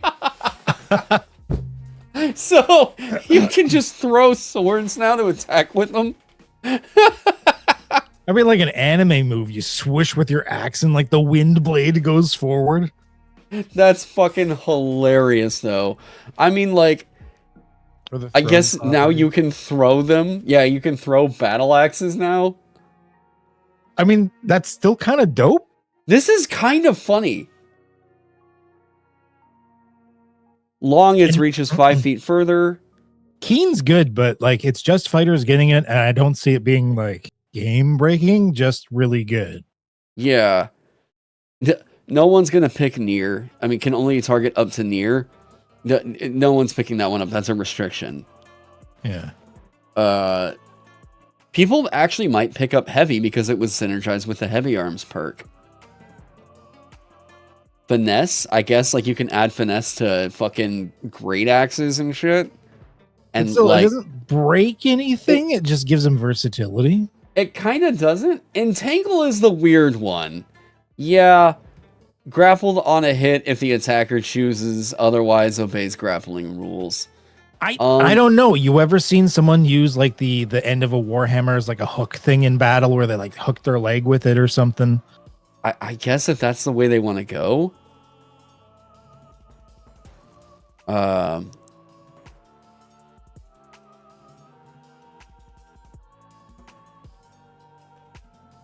Cleave, wielding a toothpick. Brawl is here, and I think Brawl, rather than Entangle, still allows it to grapple. Well, God, this is funny, but like, it might need to be restricted to only certain properties. Yeah, I can see it. I think that's the easy way to get the idea across. But yeah, Entangle on a bow is whack, but also hilarious. Instead of restricting it to certain properties, maybe restrict like the opposite and just future proof it in case you want to add more properties in the future that you do want to apply to it. Maybe say what? Like instead of restricting it, saying you can only take X as like a whitelist, use it like a blacklist instead. You can use any properties except X. That way, if you add more properties in a future supplement, you can say that they're part of it. Maybe restrict the properties instead. Brawl reach pistol. My muscles are so ripped, my shotgun blast just fucking so well, right now how it's written, it looks like you can hot swap it, right? Like you've got to put in a triggering condition. So that's what I'm trying to figure out. Because right now it looks like you could just choose when you attack whatever property you want each time. Well, and I'm just kind of getting the idea out there right now. Yeah. This is super fucking funny. Wait. You can change this choice by spending a study die. Oh, there you go. Or like when you study or something like that. Okay, so this is super funny. The problem is, it just kind of looks like fighting style from 5e. But it's funny because they're weapon properties. Yeah. And we're mixing and matching them. This is kind of fucking funny. Like, and in a interesting way for what it does for fighter. Okay, so what makes it in and what doesn't? Block, you can parry ranged attacks and you can shove with it. Sure. I think that's fine. Brawn we get rid of, or Brawl we get rid of. That's all about punch, punch, punch. Yeah, and if you want grappling, I think the entangle can probably stay anyways. Do we? That's your game. I don't see I don't see it being bad. I mean, I see it as bad on like ranged attacks. Other than like, I guess if you're like, yeah, I do the green archer, green arrow thing. Yeah.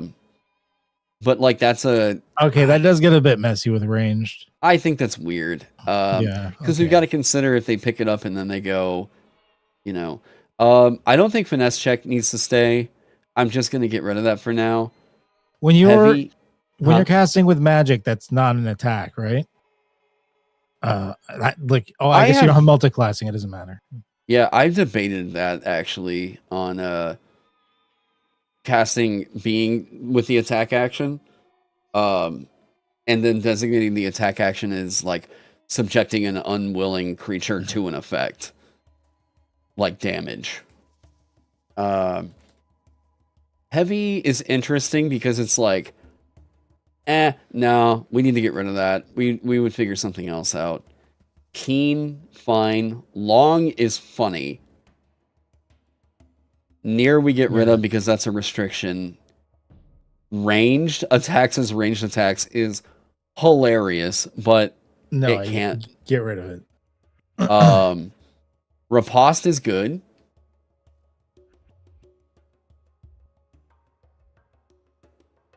I like Throne. Throne is funny. I would keep it. So, how about block, brutal, cleave, Cleave with arrows and shit. Cleave looks like it would. I'm having a hard time visualizing a few weapons with cleave, to be honest. Yeah. It's basically only melee attacks that I see with cleave. And even then, if it's like this, like pointy, poking, like piercing weapon, cleave seems weird. Yeah. I guess you'd be stabbing through them or something. I don't know. I'd probably get rid of cleave just because it seems weird. Block, brutal, dismounter, keen, long, riposte, and thrown.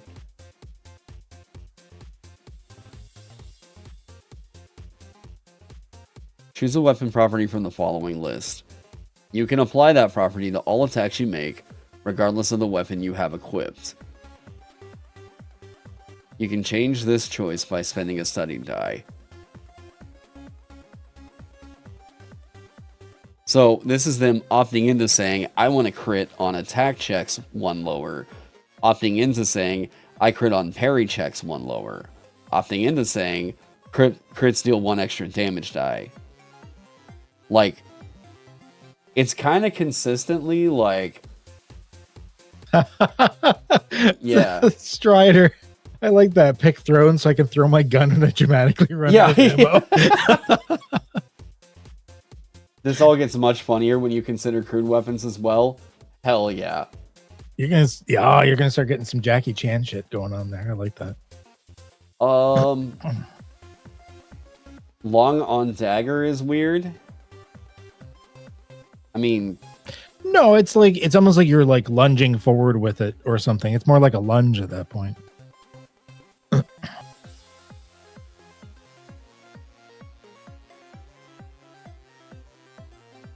yeah, I'm trying to think about that. It's a lot easier whenever they're just bonuses. The long I think is fine regardless of if you ever seen like those professional like dagger like knife fighters, martial artists or whatever, like it's amazing the reach they can generate. So we say block, brutal, dismounter, keen, long, riposte, and thrown.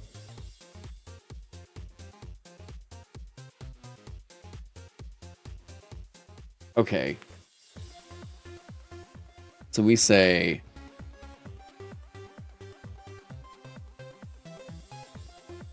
okay. What's the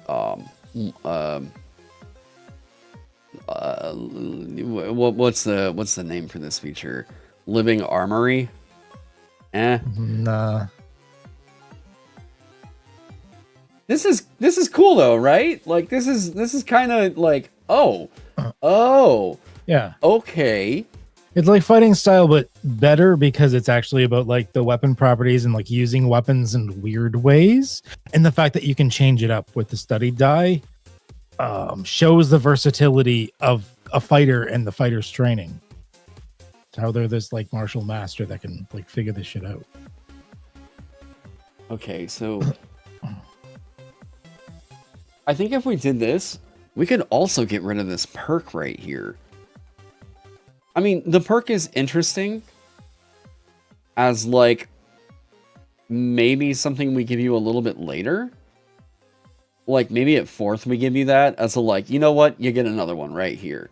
And this being a thing that you can get scaling. Yeah, you get one every 4 levels hereafter. It eventually caps out where like you run out of options, but by that time you're at level like 36 or something, and people aren't playing that high. Your parry range is actually this is funny. You like this more than Martialist, but less than Momentum? I don't think that we have to get rid of Momentum, because this is cool in the way that it plays into itself. Oh, I didn't even see. You've got 3 level 1. Well, I'm trying to do a little bit of A/B testing with myself here. There's such versatility in this new one. I don't think you need the perk. Yeah, like I like the idea of the perk, but like, yeah, you get so many perks that a free perk doesn't feel great. I agree.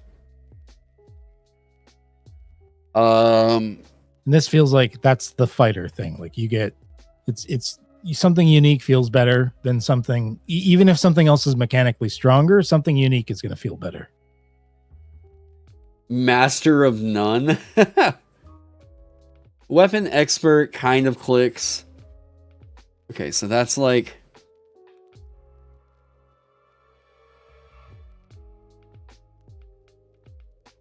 Weapon expert is fine.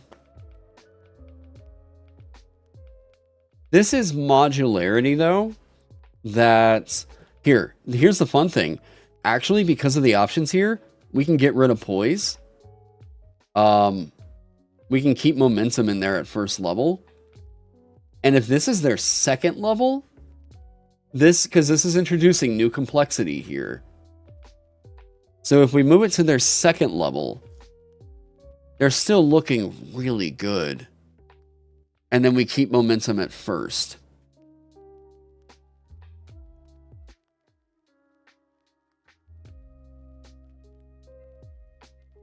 All right, what are we thinking? Master of None is so good. Master of None? But you are a master. Yeah, you're yeah. I think weapon expert is fine. There's a weapon property from the following list. You can apply that property to all attacks you make, regardless of the weapon you have equipped.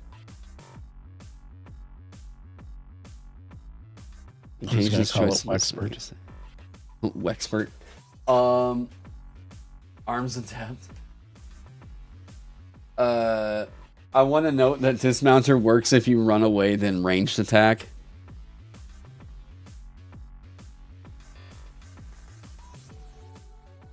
Okay, maybe we get rid of dismounter. Yeah, we do. Damn it, Strider. Yeah, we get rid of that. But the rest of them are so fucking funny.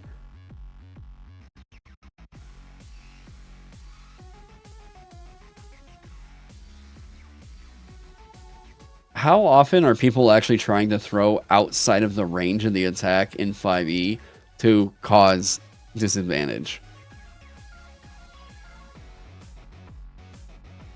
Is it even worth it to keep in? I guess for a Hail Mary. I've seen it happen a fair amount in my groups. I mean, that's usually like, it depends. It depends on the play styles, because a lot of, especially in a game like this, I think you're going to be seeing a lot of dungeon crawling and stuff like that. You're not going to see as much of the big open field epic battle situations happening, in which case, does it matter as much? Yeah, and I guess it's always default. Because I always laugh in D&D when you play a prefab adventure where there's like a lot of dungeon crawling and stuff in it, and these players take something that's like, I've got like a 300-foot range on this. I'm like, good luck. Like, biggest quarters, like 60 feet long. Yeah, so I'm thinking like the players do that more often than you think, LMAO. Can attack by throwing up to near. They might do it more, but I don't know.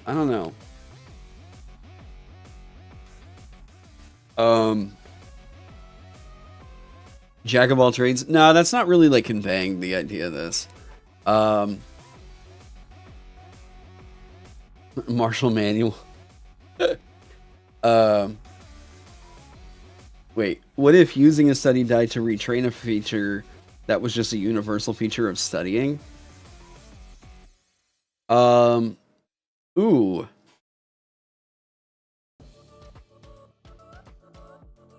You know? Hey, what up, Crow? Taron streaming? I know, right? Earlier. The fucking Kraken week took me out this month. Writing up a script. Whenever you guys see what I did for this fucking collab, I think you'll understand. It'll all be worth it on Monday. I promise. There's a lot of you guys in it. Yeah, like I so I'm still like not sure what the hell we're supposed to keep secret or anything. All of it. Don't say anything. Yeah, right. I think yeah, I heard no, more than I should have. Not from you. Like so it's super cool. There's just like so much. There was just a whole lot of like creativity happening throughout that, but it was a huge pressure. I completely self-imposed, by the way, because I felt the need to like go balls to the wall crazy and be like, you know what, we're gonna produce a video that is as professional as I can do, and I'm gonna like, what is like the big thing that's gonna make people go like, oh, what, he did that? And I was like, why not completely research like a 300-page book, give my notes on it, and yeah, so. Plus, I mean, since I was like, look, people are going to click on it if it's got D&D content. So I'm like, I've been meaning to get to this one. I don't mind my last hurrah with 5e being this mega tome of an adventure over here. Especially because it let me critique the shit out of the way that 5e writes its adventures. I'm like really hoping... Oh man, did you hear that? That was my fucking neck. Yeah. I'm really hoping that the takeaway from it isn't necessarily a, like, oh, here's Taron again shitting on D&D, and it's like, no, I think all my critiques are going to be really, really fair about, like, seriously, the way that they write and lay out their adventures is the worst in the industry. And I'm like, there's definitely ways that they could be doing this better, and it's not just the layout, it's also, like, the way that they've been writing them. The main problem for me, I think it's too many chefs in the kitchen situations. Yep. Every other game company that I've seen and worked with and everything like that, their books generally have 1, 2, or at maximum 3. And usually like the 2 and 3 person is like just like ancillary and like putting in some ideas type thing. Like they keep the designer count low. Yeah. Because they let them figure out the vision and they implement it, and then they'll have like the lead designer dude come in and be like, all right, axe this, change this, whatever. Yeah. They don't have like 15 freaking people. So someone made a suggestion in here that I think is super cool. Okay.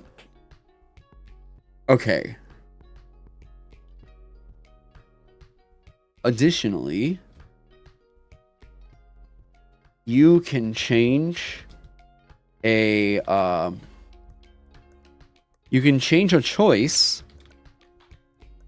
offered by one of your abilities.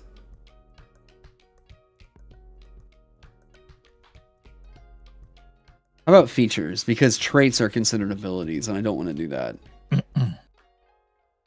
Oh wait, features. I can't remember your naming convention. Additionally, you can change a choice offered by one of your class features when you study. Oh, there you go. That's specific. That's kind of cool. Should you be able to switch perks too? Here's like what I'm gonna say. My grand suggestion to people is like, hey, if you pick something up that you don't like, just change it. One of the things I'll say in here, I guess this is something that people would want me to kind of codify a bit. Where would this go? Probably, here we go. Or expectations. Here. Be fans of each other. Here we go. Don't like it, change it.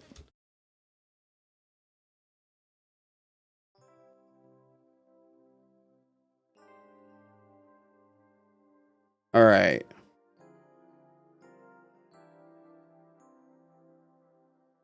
If you have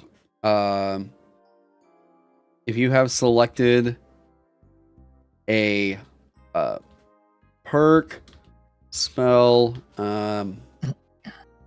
or other choice, whatever, in creating your character, or your hero,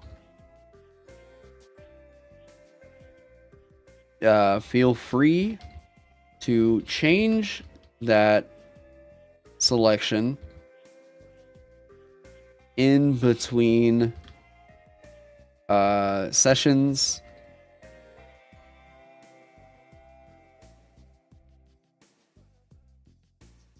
So the only reason I'm not a fan of doing this on spell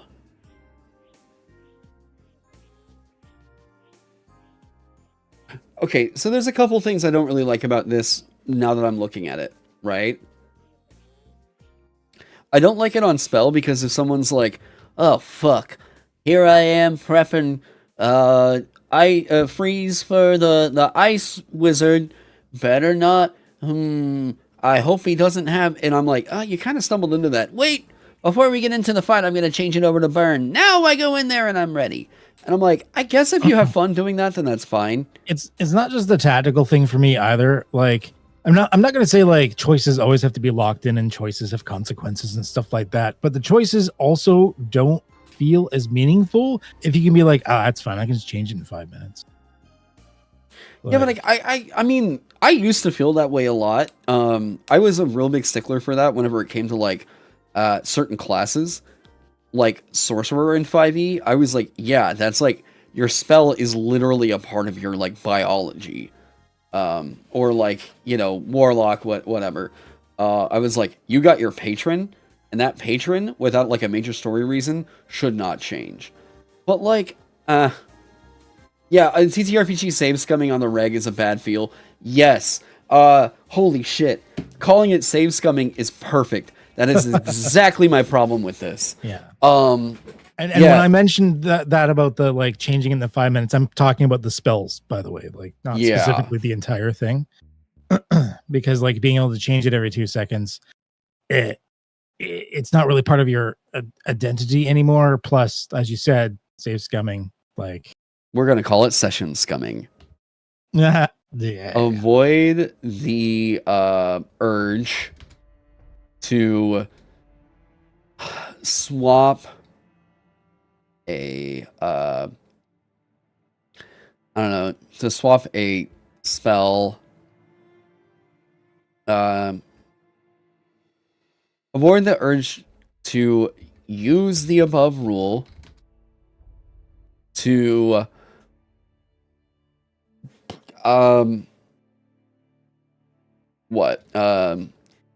here we go. Make changes to your character, or your hero. Sorry, Pinkertons. Based on meta knowledge of the current scenario. I'm gonna admit I don't think I'm a fan of this saying like don't do this, or I don't like saying that, but like if I'm gonna give you the permission to swap it out and people would let me like, oh well, I'm just gonna do this, and a part of me is like, I guess if you have fun doing that, then that's whatever. But like if it's starting to bug other people at the table because you make a habit of doing that and then changing something on your character sheet because you looked it up, like whatever, that's obnoxious. But that's also a very personal, like, I don't know, that person's an ass and we can't fix assholes. Yeah, and as long as it, I don't know, it is very much like a don't be an asshole paragraph.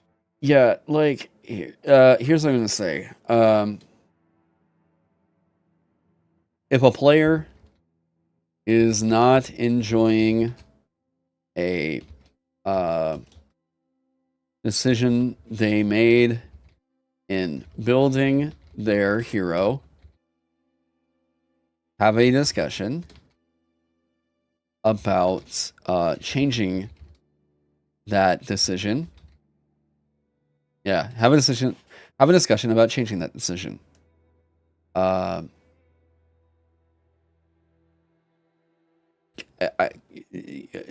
guess, and I'm like, a lot of other systems, like even Pathfinder has you can basically retrain everything but your like race in Pathfinder. Like a lot of systems have that. Even D&D to a degree. D&D introduced retraining in Tasha's. Taron, why not put it in a study or long rest to make the change? Like they're changing something about a perk or something like that. It's always like narratively, there's some things that make sense for it. Otherwise, there's some things that it's like, I'm not super sure.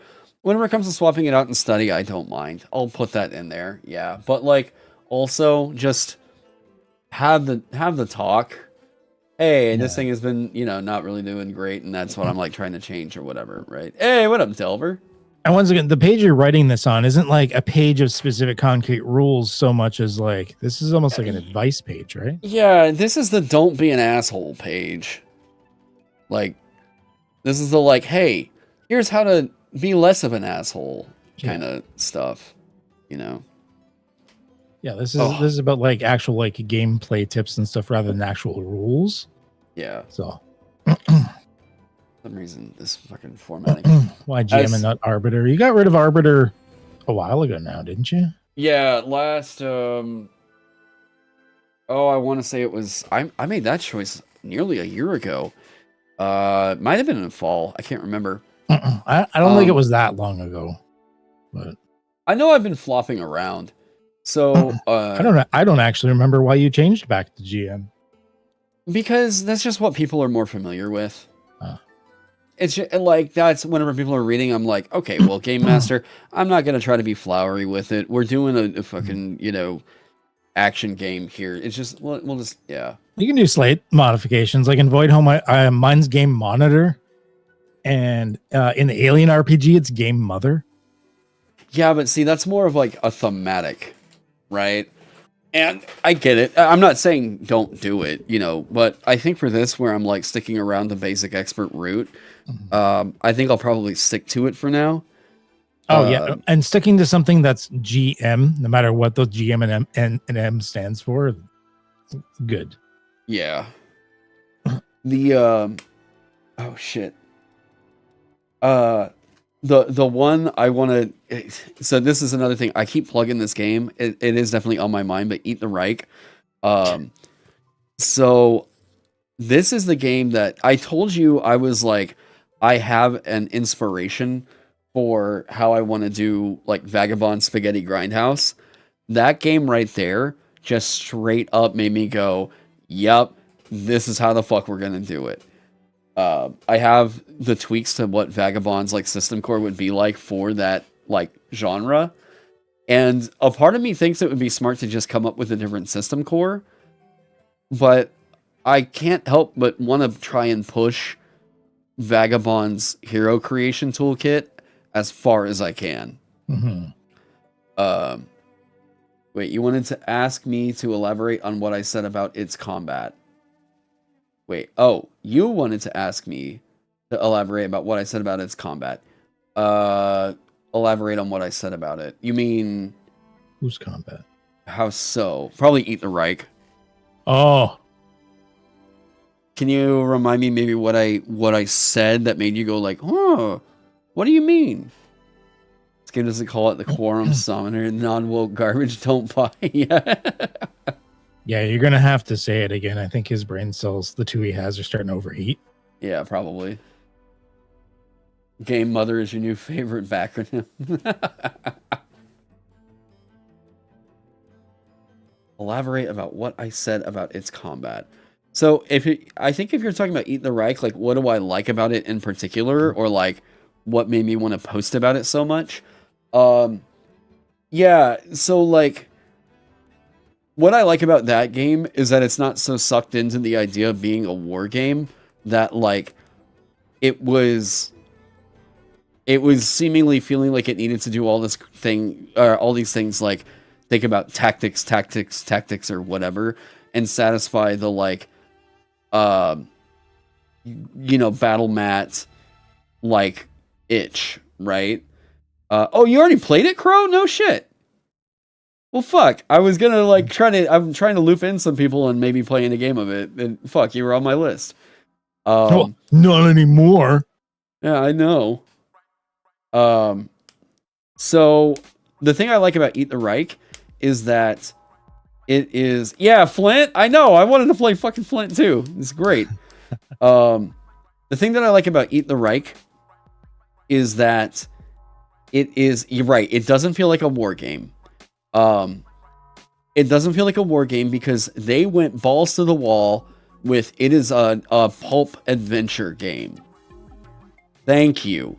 So what this means is Eat the Reich does not lead off with the idea that it is supposed to feel like the tactical punch of a D&D or something like that.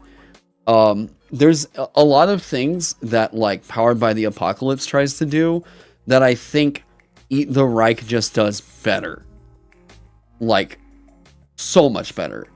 The way that things are, that things kind of play out in the game, feel a lot more like the game was just not afraid to tell you, you're allowed to just fuck shit up. Like, you're allowed to just go on a fucking Nazi murder spree, because it's supposed to be that. And I'm like, I love that idea. I love the idea of just telling people, like, if you just want to play a, like, kind of lower mental load game of, like, we're going to narrate a story of us just fucking shit up in a town, like, cool. I love that idea. And I kind of wanted to lean in on that with Vagabond as well. Because I think that's more pulpy than, oh, okay, well, I'm 5 feet away from this guy on the battle grid, and this would do this much damage, and I need to make sure that the area is this big. And rather than do all that calculation, I'd just be like, dude, throw in there and fucking go wipe out the bandits over here. Because they stole the blacksmith's wife. Sweet. Go, you know, like I love that. Yeah, Saturday morning cartoon energy. Exactly. In the grand tradition of Toon, Munchkin, and Lunch Money, this one just really launches you into some well thought out specificity while also allowing you to go absolutely apeshit. Yeah, that's the thing, is like, I want it to feel like people don't have to be thinking about this game in the same way they think about D&D. This is why I put in the discretion tools, because I'm trying to push away from saying safety tools. One of my favorite things that they put in the book, and I said this earlier, but I'm going to say it again for the night crowd. One of my favorite things that they put in their safety tools in Eat the Reich is... Alright. Set expectations. I hope that this becomes more common with TTRPGs, by the way, that they have the balls to stand up and do this. This is a very violent game in which the players rip Nazis to shreds and drink their blood for occult power. It's not a horror game for you because the player characters are so individually powerful, but it's definitely a horror game from the Nazis' perspective. If the players aren't up for a big, gross, stupid evisceration party, they should probably play a different game. Thank you.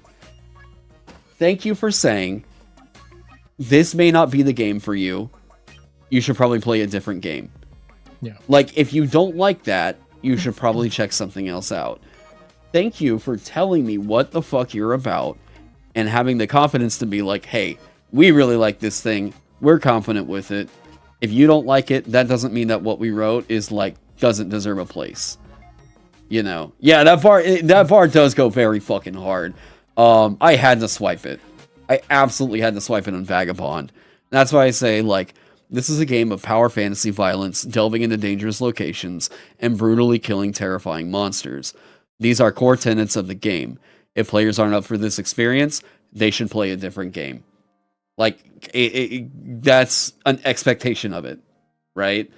Whereas, like, D&D is so focused on, like, we have to be so accommodating that literally anybody is, well, you know, it's not there's a point where you're not really doing inclusivity anymore. It's placating, right? Like, there is accessibility focus is a great thing. But whenever you're that, like, so sanitized about, like, they're like the comfy core aesthetic that they've been going with their artwork. Nothing can feel like it might possibly upset someone because there's blood in the game or something like that. It's like, that's not the way that we should be doing this. That is self-censorship. If you try to please everybody, no one's really happy. Exactly. So like, I think those might be the wrong words. They just want to be the only TTRPG kind of sums it up. I don't think that's necessarily it. So it's not a matter of like saying that inclusivity is bad there, by the way. What I'm saying is there is a hyperfixation on trying to make everything extremely inoffensive. And in doing so, it lacks a soul, right? So in doing that, they're making it very safe. They're making very safe decisions with their artwork. And this has nothing to do with diversity in the artwork. I'm all here for more diversity. It all has to do with the fact that all the artwork we've been seeing is just lame. It's just so cozy. And it feels so soft. When I go to the Christmas mixer with my friends and they say, bring my chili, the problem is I can't make my nice, awesome, spicy chili that tastes awesome and everyone's going to remember, because some people can't handle it, but they want to try the chili anyways. And then it just be this bland, tasteless chili. Yeah. You feel like I overstate the comfy core, but I don't think there's anything bad with clarifying your wording, and what you write is fine. I feel like the safety tools is a small part of the book. Yeah, it's only 2 pages in here. Wait, overstate the comfy core. We haven't seen all the art that's in the book. It's just the stuff that I'm saying has like been demoed. Like, I'm like, what it has nothing to do with the representation, right? So like, if they're going in a different direction about the way that they want to represent orcs, awesome, cool. Like, do you do you have a voice for it? You know, like, have that voice, do it.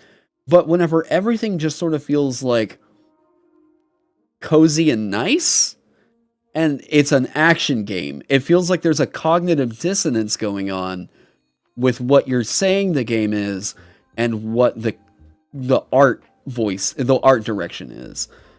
Look at Candela for safety tool. That wasn't safety tools. That was a guilt trip. Yeah, right. Yeah, and that comes from not really understanding how they needed to voice those safety tools. Yeah. Like, the way that I'm kind of bringing it up over here, number one, I'm not calling it safety tools anymore. I'm calling it discretion tools. Because we really need to stop like phrasing it like someone's going to get like killed over it or something. I don't even think I called it that in mine. I just said that, like, just GM tips, and then some of them were just like, talk to your players, maybe try lines and veils. Yeah. Like, yeah. That's it. And for anybody that's like, ooh, Taron, wait, what are you? No. So this has been yeah, Amanda was like, I agree. Even some of the biggest safety tool proponents and like advocates in the scene have talked about wanting to change the name of safety tool to something else. It's just not describing what the hell it is. It's like, oh, well, it makes TTRPGs safe. I didn't know they were dangerous. Well, I guess they are, but no, it's an overstatement. It's an overstatement of harm. It makes it extreme, and it's giving ammo to the wrong people. Yes. But don't need ammo. Like, yes, if you're, thank you. That is ammo that just does not need to be yes. So progressives have always been really bad about their messaging. I don't know what it is, but they just kind of seem to assume that everybody is always on board with their ideas no matter what, and tend to shout you down if you disagree. But I'm happy to say, at least it seems like some of the bigger advocates for safety tools are saying it's time to reevaluate what the fuck we've been calling this, because it is starting to sound like some very, very like lib shit at times. And hey, registered Democrat lefty here, super libbed out, you know me, right? And I'm even saying that like we need to get away from the overstatement of harm that happens with it. Extremism in any direction is bad. Yes. It's still extremism. Yeah, if I need to prove my lefty cred, I'll kiss a femboy at the next con, all right?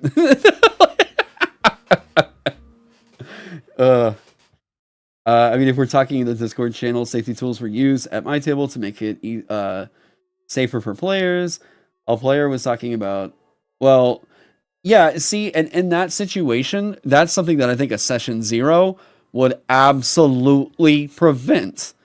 If you're like, this is a thing we're not talking about, that I'm like, yo, let's clarify that, like with the session 0, that I just think a lot of that comes down to talk to your players, right? Like, talk to them about these situations. Be like, hey, what do we want on the table? And also, like, if cringe lord's gonna cringe lord, they're gonna cringe lord.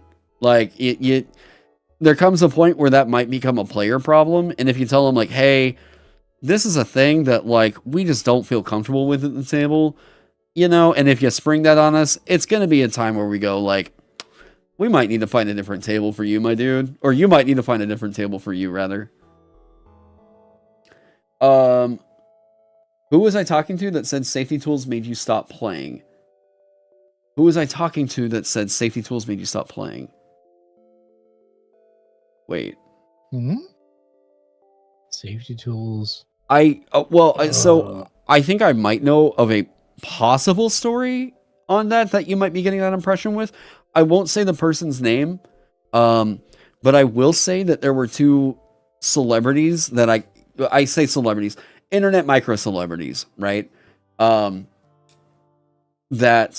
whenever I was getting them on board for like a cool event I was going to run, they told me after I sent them the Monty Cook checklist and I was like, hey, here's some things that may come up, you know, just kind of typical for this, you know, let me know what you think. And whenever they were like, whoa, wait, I think I'm good. Because they saw the list of topics and just kind of thought that these were things that would be brought up. I could have presented that differently, but like on the base assumption that they were looking at the checklist and thinking like, this is what I'm signing up for to be on a live stream with, I'm good. It, again, could just be miscommunication, what we're saying from either side, but at least the way that it was presented, it was a like, I'm not really comfortable with signing up for this live stream anymore, you know? Yeah, So, it makes it seem more extreme than it is. It's like may possibly involve some body horror and anal burping. I'm like, what does that even mean? yeah. And to people, by the way, the reason why this is good info, this is good data, is because what it tells us is that this is what people that aren't big in the TTRPG scene get a vibe for whenever they see this material, right? Without any other context, and this is what's presented, and this is what a lot of the conversation is like. From the outside looking in, it looks like this is a larger problem. Or like, whenever I say a larger problem, it looks like it is way more present of a thing, right? And I guess for like kind of explaining why this person maybe felt that way, a lot of the other context with it was like, this is going to be for a live stream. They were going to be playing with people they had never met before, right? And like, it just probably wasn't the best way to go about that, you know? Yeah. But you live and you learn. But I will say, if you approach somebody, like if I go and told my mom, like, hey, I got to work on the safety tools for my game this weekend, I can't actually meet up with you. And she's like, safety tools? Don't you play like an imaginary goblin game? And I'm like, well, okay, but like, we have to refine like what the racism and sexism is. Like, we have to refine the tools around that. And she's like, you play a game where there's like, you're racist to each other? It's like, well, no, but like, okay. So, you know, expressing this stuff and being considerate of like the people who aren't on Twitter all the time and the people who aren't really connected to like all that is worth it. Like, define your session 0, define the lines and veils. It's worth it to just like, you know, at least say something there. Even then, like, most groups don't even need this, to be frank, but for the groups that do, it's nice to have something there to fall back on. Like, there's going to be some groups that are new, they don't know how they're supposed to handle this, how they should even talk to each other sometimes. Yeah, most groups, it's just gonna be like, all right, Jerry doesn't like spiders, he's gonna burn my house down if I put spiders in the game. All right, cool, don't do spiders. Like a sandwich. Oh, is it? Oh. I guess there's like a turkey and Swiss if they've got that, and a Pepsi. Sounds good, right? Yeah. Hi, Amanda. Amanda.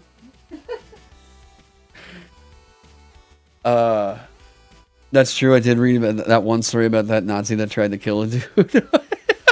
Wait, what? What? What is that?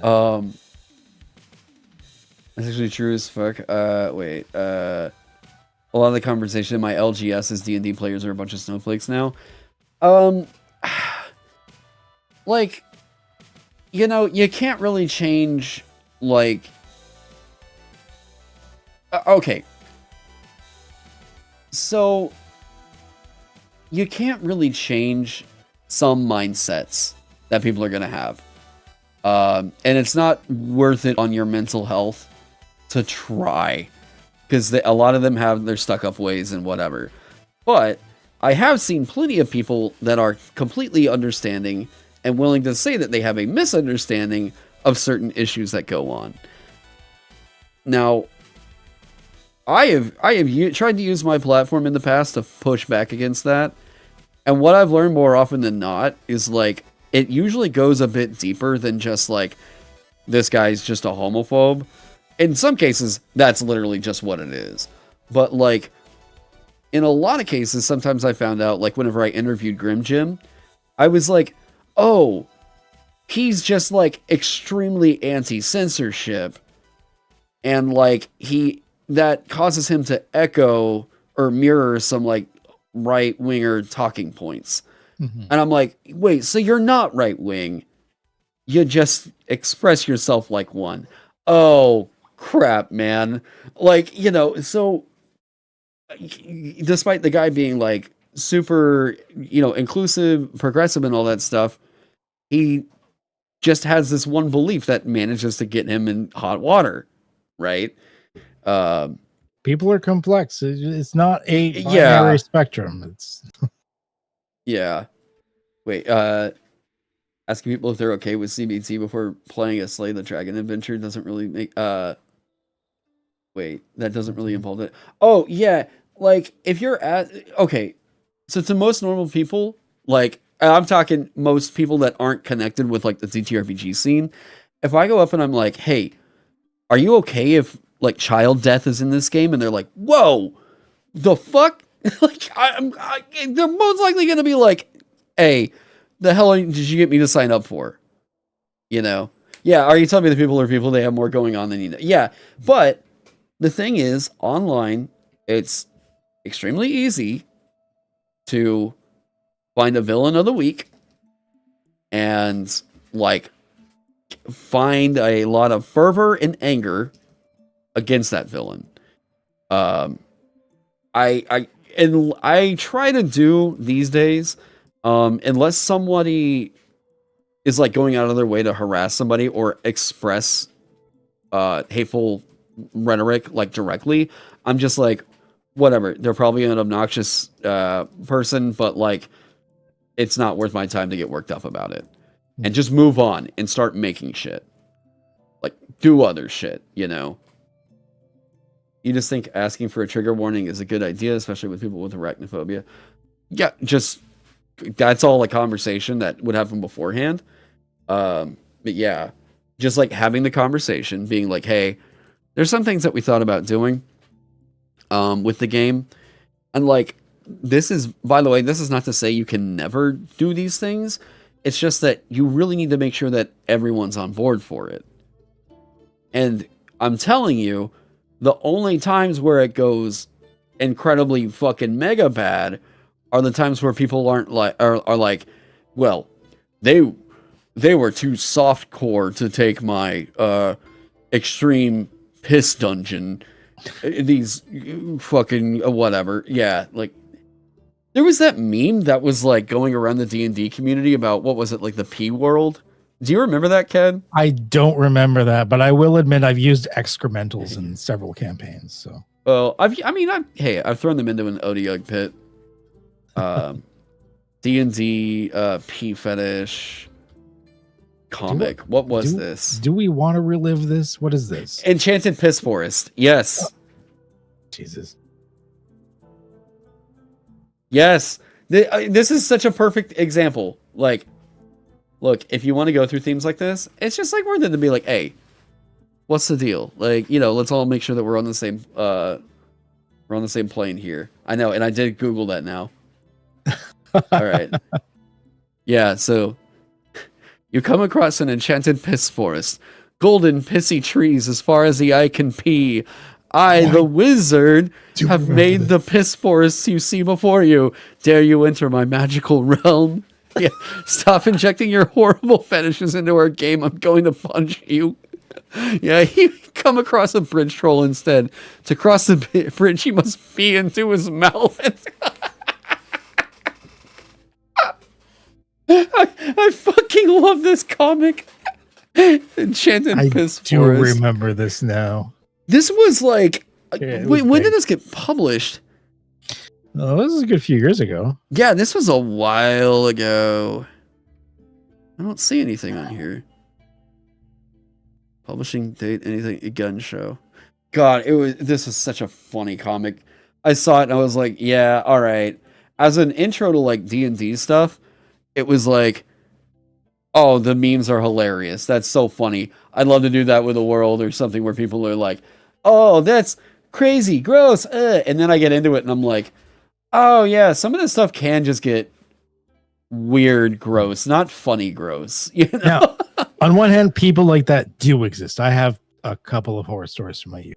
But on the other hand, they are in the minority. It's just when something negative happens, people tend to remember that more than positive. Yeah. You know, if three people shake your hand and one person punches you in the face, it's that person you're going to remember. Yeah, it's also like way more sensational. Like, you know what I mean? It's also like, so we remember that and it's way more sensational, which means that posts about it and like acting like that is the majority of players is not the reality, right? I think it was like Baron that was telling me about, Twitter is a hyper reality. You want to see for yourself, watch what happens with the next drama and then check in on it on Monday. And it was like, just like fucking clockwork, you know? And the ones that do last incredibly long in this community are like, it just sort of seems like everyone forgets about it. I don't know. It's weird. Taron, have I read RPG horror stories? It's not always funny. No, I didn't say it was always funny. We got actually someone who does it for a living here in chat with Crow. No, because I've read RPG horror stories. I've read nightmare RPG horror stories. Well, I won't get into it too much, but let's just say most of our group when I was younger was like 11 to 13, except for the 30-year-old dude who would only play female seductress priestesses. I won't go further into that. And, you know, I know that like the horny bard thing was like a total meme and everything. And everyone is like, haha, that character is awesome. I want to play that character. And then it's like every D&D table now has a horny bard. And it's like, well, that's a character type, I guess, that we're just going to have now. Hooray. They keep trying to do that and play like Scanlan without ever thinking that, like, you know, Sam Riegel is charismatic and actually funny. Yeah. So like he gets away with it, you know. He can pull that off. But your buddy, I don't know, Ryan at the goddamn LGS, probably not the most charismatic horny bard. Just saying. If I hear another horny bard joke, I'm going to start crying in a bag of hammers. I'll tell you that. Yeah. Now, wait, why is it always horny bard and it's not horny barbarian or horny sorcerer? Oh, horny sorcerers and horny wizards are getting into bad territory. Dude, 'cause- let's bring back, or let's just start horny wizard. Because enchantment magic is controlling someone mentally. Well, without their okay, consent. all right. You just Wizards you had have to take. built-in roofies. Yeah, I mean, I guess. Okay, well, that's less. I mean, not okay, but so does cool. bard. Yeah, Like- okay, yeah, it's all bad. It's all bad. The recommended spell list is like charm person. It's bad turtles all the way down. You're gonna assume barbarians are dumb as a stereotype. Maybe they're like just oblivious. One of the last barbarians I played, actually, I reflavored it to be a magical girl instead, and it was one of my favorites. Hell yeah. The rage was just your transformation sequence. Yeah, and I would actually like scream out like put it, and when I was like doing it every time. Oh man.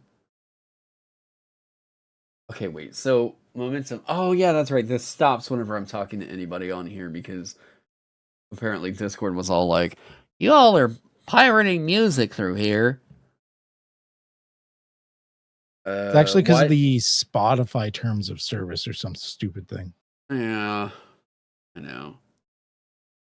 I use Epidemic Sound. You had a horny barb at your table. She used her axe as a pole. That certainly was a character. Yeah. Wait. Look, most characters in this game that don't have a reason to invest in logic. We're all making dummies. You know, that's kind of been the fun thing though. Is whenever people are like, "What's the martial caster divide in Vagabond?" and I've been like, "Well, it's marshals are kind of eaten over here, and it feels good to have a game where it's like not the exact opposite problem is happening, but we're way closer to center on that. You know, it might be leaning more in the martial favor, but like, hey, you know what? Let's let them eat. You know, I'd say of the classes I've played, I haven't played all of them yet. Of the classes I've played, I've had fun pretty much equally between casters and marshals. you were playing witch. I've done a witch and a Right, brawler in your games. And then I did a couple of like little tests with other people and I tried some other stuff out. Wait, let me see here. So we get rid of the perk earlier and put this on, but I think weapon expert coming online at second makes more sense. Yes. Okay. So explaining why I moved it up to second. I would like it here because number one, it's a bit of modularity and something that could be a little bit of a confusing thing. I don't want them to make this choice at first level. At second level, they're only getting a perk. So their level up here is less complicated than it would otherwise be if I'm giving you this at the same level that you're also getting a perk.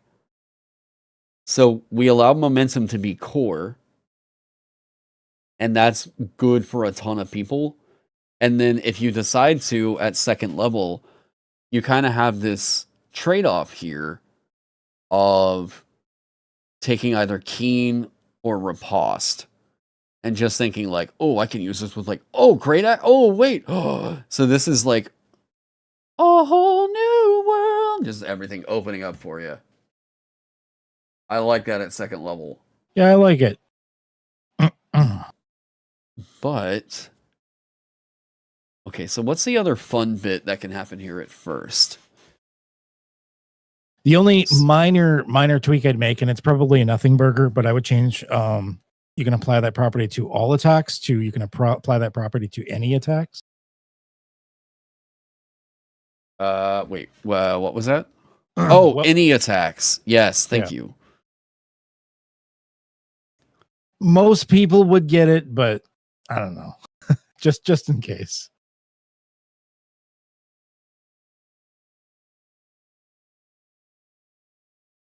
So to any attacks you make, and I just get rid of this? You don't really need the regardless of weapon you have equipped. 'cause I don't it's think just so any either. attacks. You can change this choice by spending a study die. Can I let people change perks and spells with studying? Can I? So are you making a request? Can I let people change perks and spells with studying? So we have that written in study now. But like it's also just like, hey, you can do that, talk with your GM, yeah. Spells are never considered attacks outside of imbue, right? Correct. That I would? I did. I already wrote that in here. That's right, like right in here. And then yeah. And then I put in the other thing up above, and yeah. I think we can get rid of this in here now. Because it says so in... Oh, no, wait. Because no, this is allowing you to do it and swap it out by using the study die. Yeah, and instead of you have it. Yeah. Instead of studying for that. Is that worth it to keep in? You spend it to swap? Because it's not an action or anything to spend it, right? You just spend it and it happens, right? So you could do it like right as part of your attack. I guess, but like I'm not a big fan of that.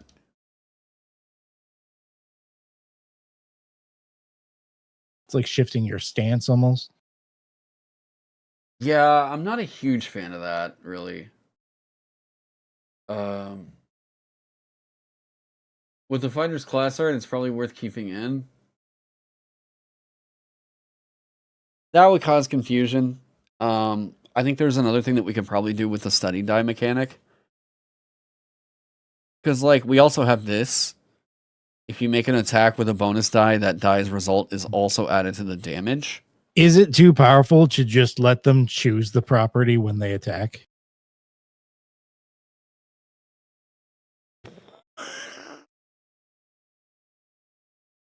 Yes.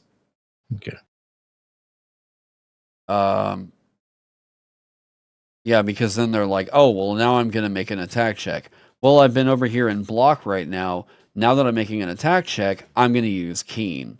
Now I'm going to do that. Okay. Without a resource cost, this just you get all of these properties all the time. Yeah, and then especially with multiple attacks from momentum. Okay, that stacks pretty badly. Yeah. Yeah. Yeah, that can't be each weapon or each attack, because then that just becomes like... I'm too used to, like, in Cypher, you're expected to be a little overpowered, but there is a cost to it. You're end up spending from pools or XP or whatever. There's no cost in this. Yeah, that, and it leads to, I wanted to use keen, but I already rolled, I swear. Yeah, exactly. Skip move to swap? Nah. That's still too easy, I think. Nah. Yeah, I should have never put the swap up there, because now you all are going to be thirsty for that. Trust me, it's got to operate this way for right now. So it's just a pick one and that's locked in? Well, you pick one, you can swap it whenever you do the study. Because you can generally swap your features. Mm-hmm. Okay. Yeah. So that's in over there. Yeah, you still have a swap. Then you can't hot swap it like mid action, but that's fine. Yeah. Okay. You can choose an additional property with this feature every 6, then up to 10 they would get it. Thank you. That's danger the way that's worded. Unless you gotta specifically state you can only apply one property at a time, or they're gonna start having everything. You can choose an additional property with this feature every 4 levels in this class hereafter. So now you would have 2 that you can get at a higher level. So wait, what do you mean by the danger? What's the interpretation you're getting there? Like, you're okay with them stacking more than one property from this? Kind of, yeah. I kind of like the idea that, like, you can do brutal and keen. Okay. Sick. Now, Additional every 4 levels in this class hereafter. By the way, your wording with the 4 levels in the class hereafter, does that mean at 5th level? this would mean after this. Because if I choose something at 1st level, and then if I get one level in this class hereafter, that would be 2nd level. Correct. Because it's after here. So if I get 4 levels after this 2nd level, that would be 6th level. Correct. Okay. Making sure. You said 5th. Yeah, I meant 6th. Sorry. Oh, okay. I was like, wait, what?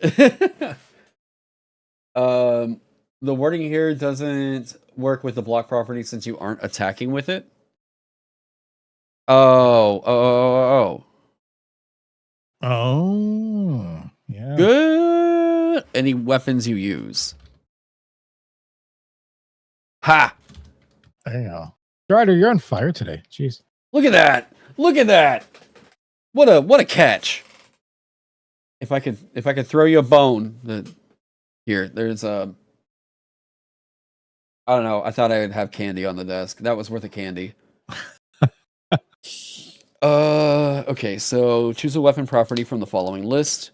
You can apply that property to any weapons you make. You can choose an additional property with this feature every 4 levels in this class hereafter. Weapons Expert is giving you this choice. Okay.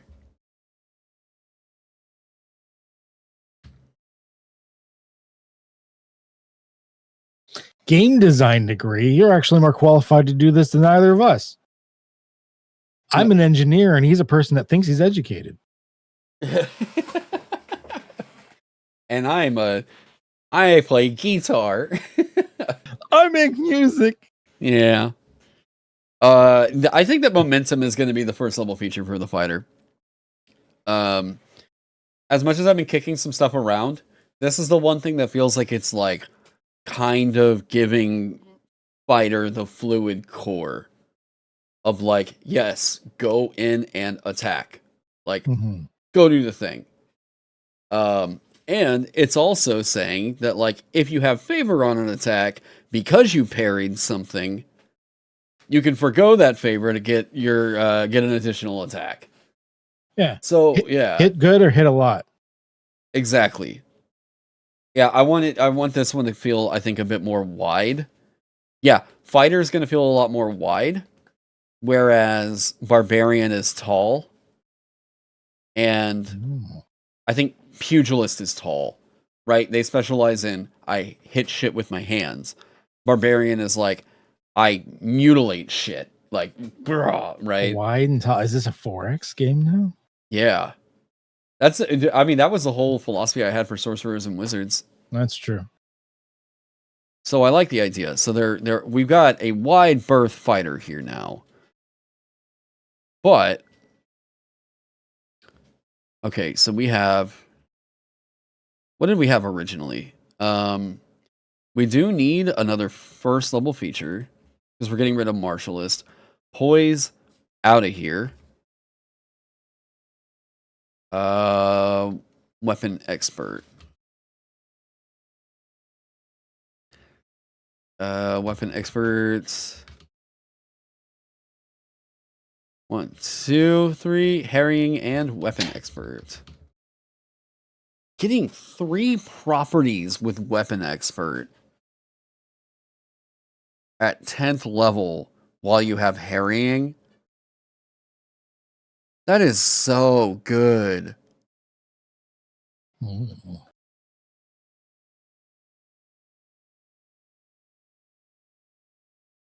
Okay, so if it says you can apply that property from the following list for any weapons you use, properties don't stack.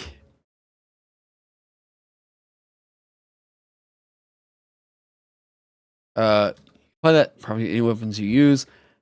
However, properties gained this way don't stack with properties with the same property. Yeah. So you can't go in here and immediately crit on an 18 to 20. Double brutal. Double brutal's what fucking sick though. Double rainbow. Yeah. Okay, so that's an idea. Not hard to imagine brutal, keen, riposte being the meta for fighters. But yeah, I mean it's good. I can see times when we're gonna see like long and thrown and stuff used as well. Just being able to throw your great sword is so fucking funny. Like, and actually doing damage with it, like reasonable damage. God, that's so funny. Yeah, I don't know. We'll A/B test that with everybody in the community. We still need another first level feature. So we have momentum, and I like momentum. So Indomitable's right there. If you make an attack check with a bonus die, that die's result is also added to the damage. Is that even remotely interesting? If you make an attack with a bonus die, that die's result is also added to the damage. I mean, like it's mechanically nice, but like I don't know. I don't know if it's got like awesome flavor to it or anything. Yeah, I mean, if what it's meant to do is allow studied die to do that, it should just say studied dice. Because then I think that evokes the feeling, but yeah. Okay, so I had this other idea. When you crit on a check to parry, you don't need to forego the luck to make an attack. So currently in Vagabond, if you crit on a parry check, you gain 1 luck and you reduce the damage to 0. However, you can forgo gaining that luck to immediately make an attack. I didn't know that. It was a recent change. It was there was way too much weird shit happening with people overblowing the like dodge parry crits. Mm-hmm. So it's no longer giving you an action. It's now stating that you get an attack. But you have to forego that luck in order to make it happen. So I like the idea of it now just saying when you crit on a check to parry, you don't need to forego the luck to make an attack, as a just like natural defense. Mm-hmm. I think that's kind of cool, but again, I'm not super sure. It's neat. It just it does seem like something I feel like my smooth brain is gonna forget. Yeah. Because it's like I gotta remember first of all that you can do this thing on a parry if you crit, and there's a special circumstance that happens, and that you can do the luck. And now I have to remember in my character, oh yeah, there's a modification, the special circumstances with the luck that I can forgo it to do this other thing. And my brain, the attention span already was thinking about pizza. What if fighters specifically let you take any action instead? I mean, so we're still talking about a crit mechanic, and you know what? It's the fact of the fighter is not the crit; it is the wider distribution. So we have to think wide here, because focusing on tall is not their identity. So it's more about versatility rather than like focused stacking. Is that what you mean? Right. Okay. What if it was just at this point, when you pass a check to parry, you can make an attack? Yeah, whenever you successfully parry an attack, you can make an attack. But then they're just kind of a little one note here.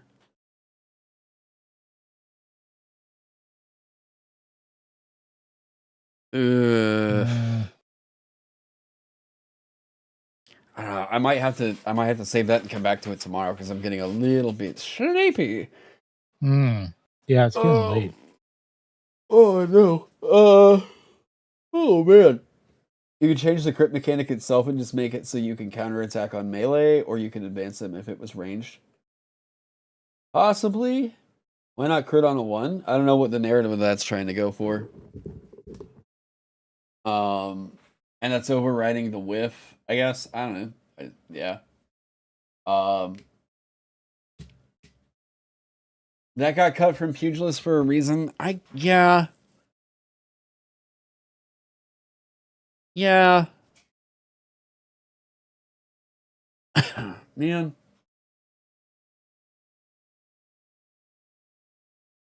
Maybe you crit on parry checks when you roll X amount above your DC.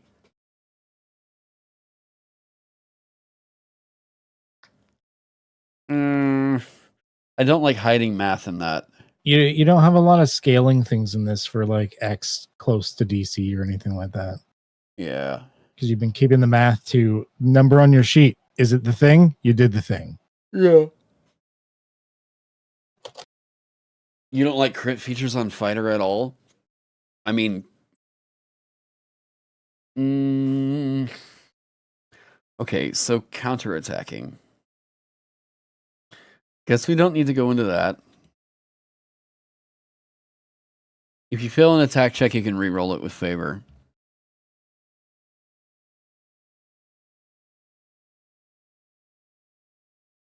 God, what would that... I don't know. That's another thing that people were like, how often are we really rolling that? Sure. Okay. Weapon expert clicks on 2nd level, 6th level. 8th level is our mystery here. And our 1st level. So we need a placeholder.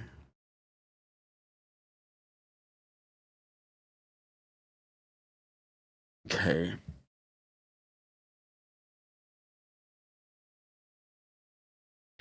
Let me see here. 1, 2, 3, 4, 5, 6, 7.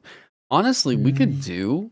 Let's do this. Weapon expert every 6 levels in this class hereafter. That can get really fucky.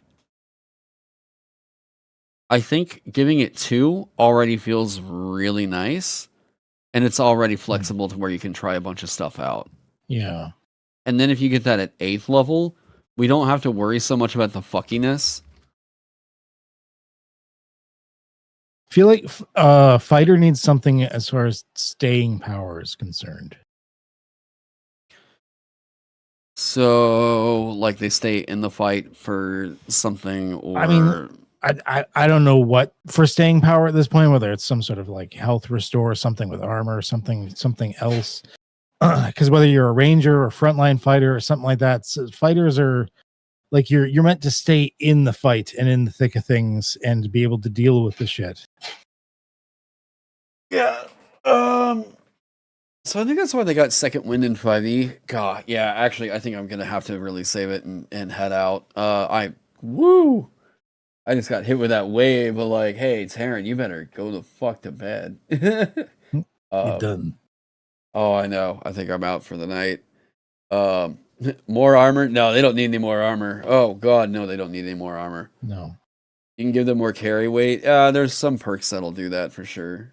But, all right, peeps. Let me see. Who's streaming? We're going to send people over. I'm also...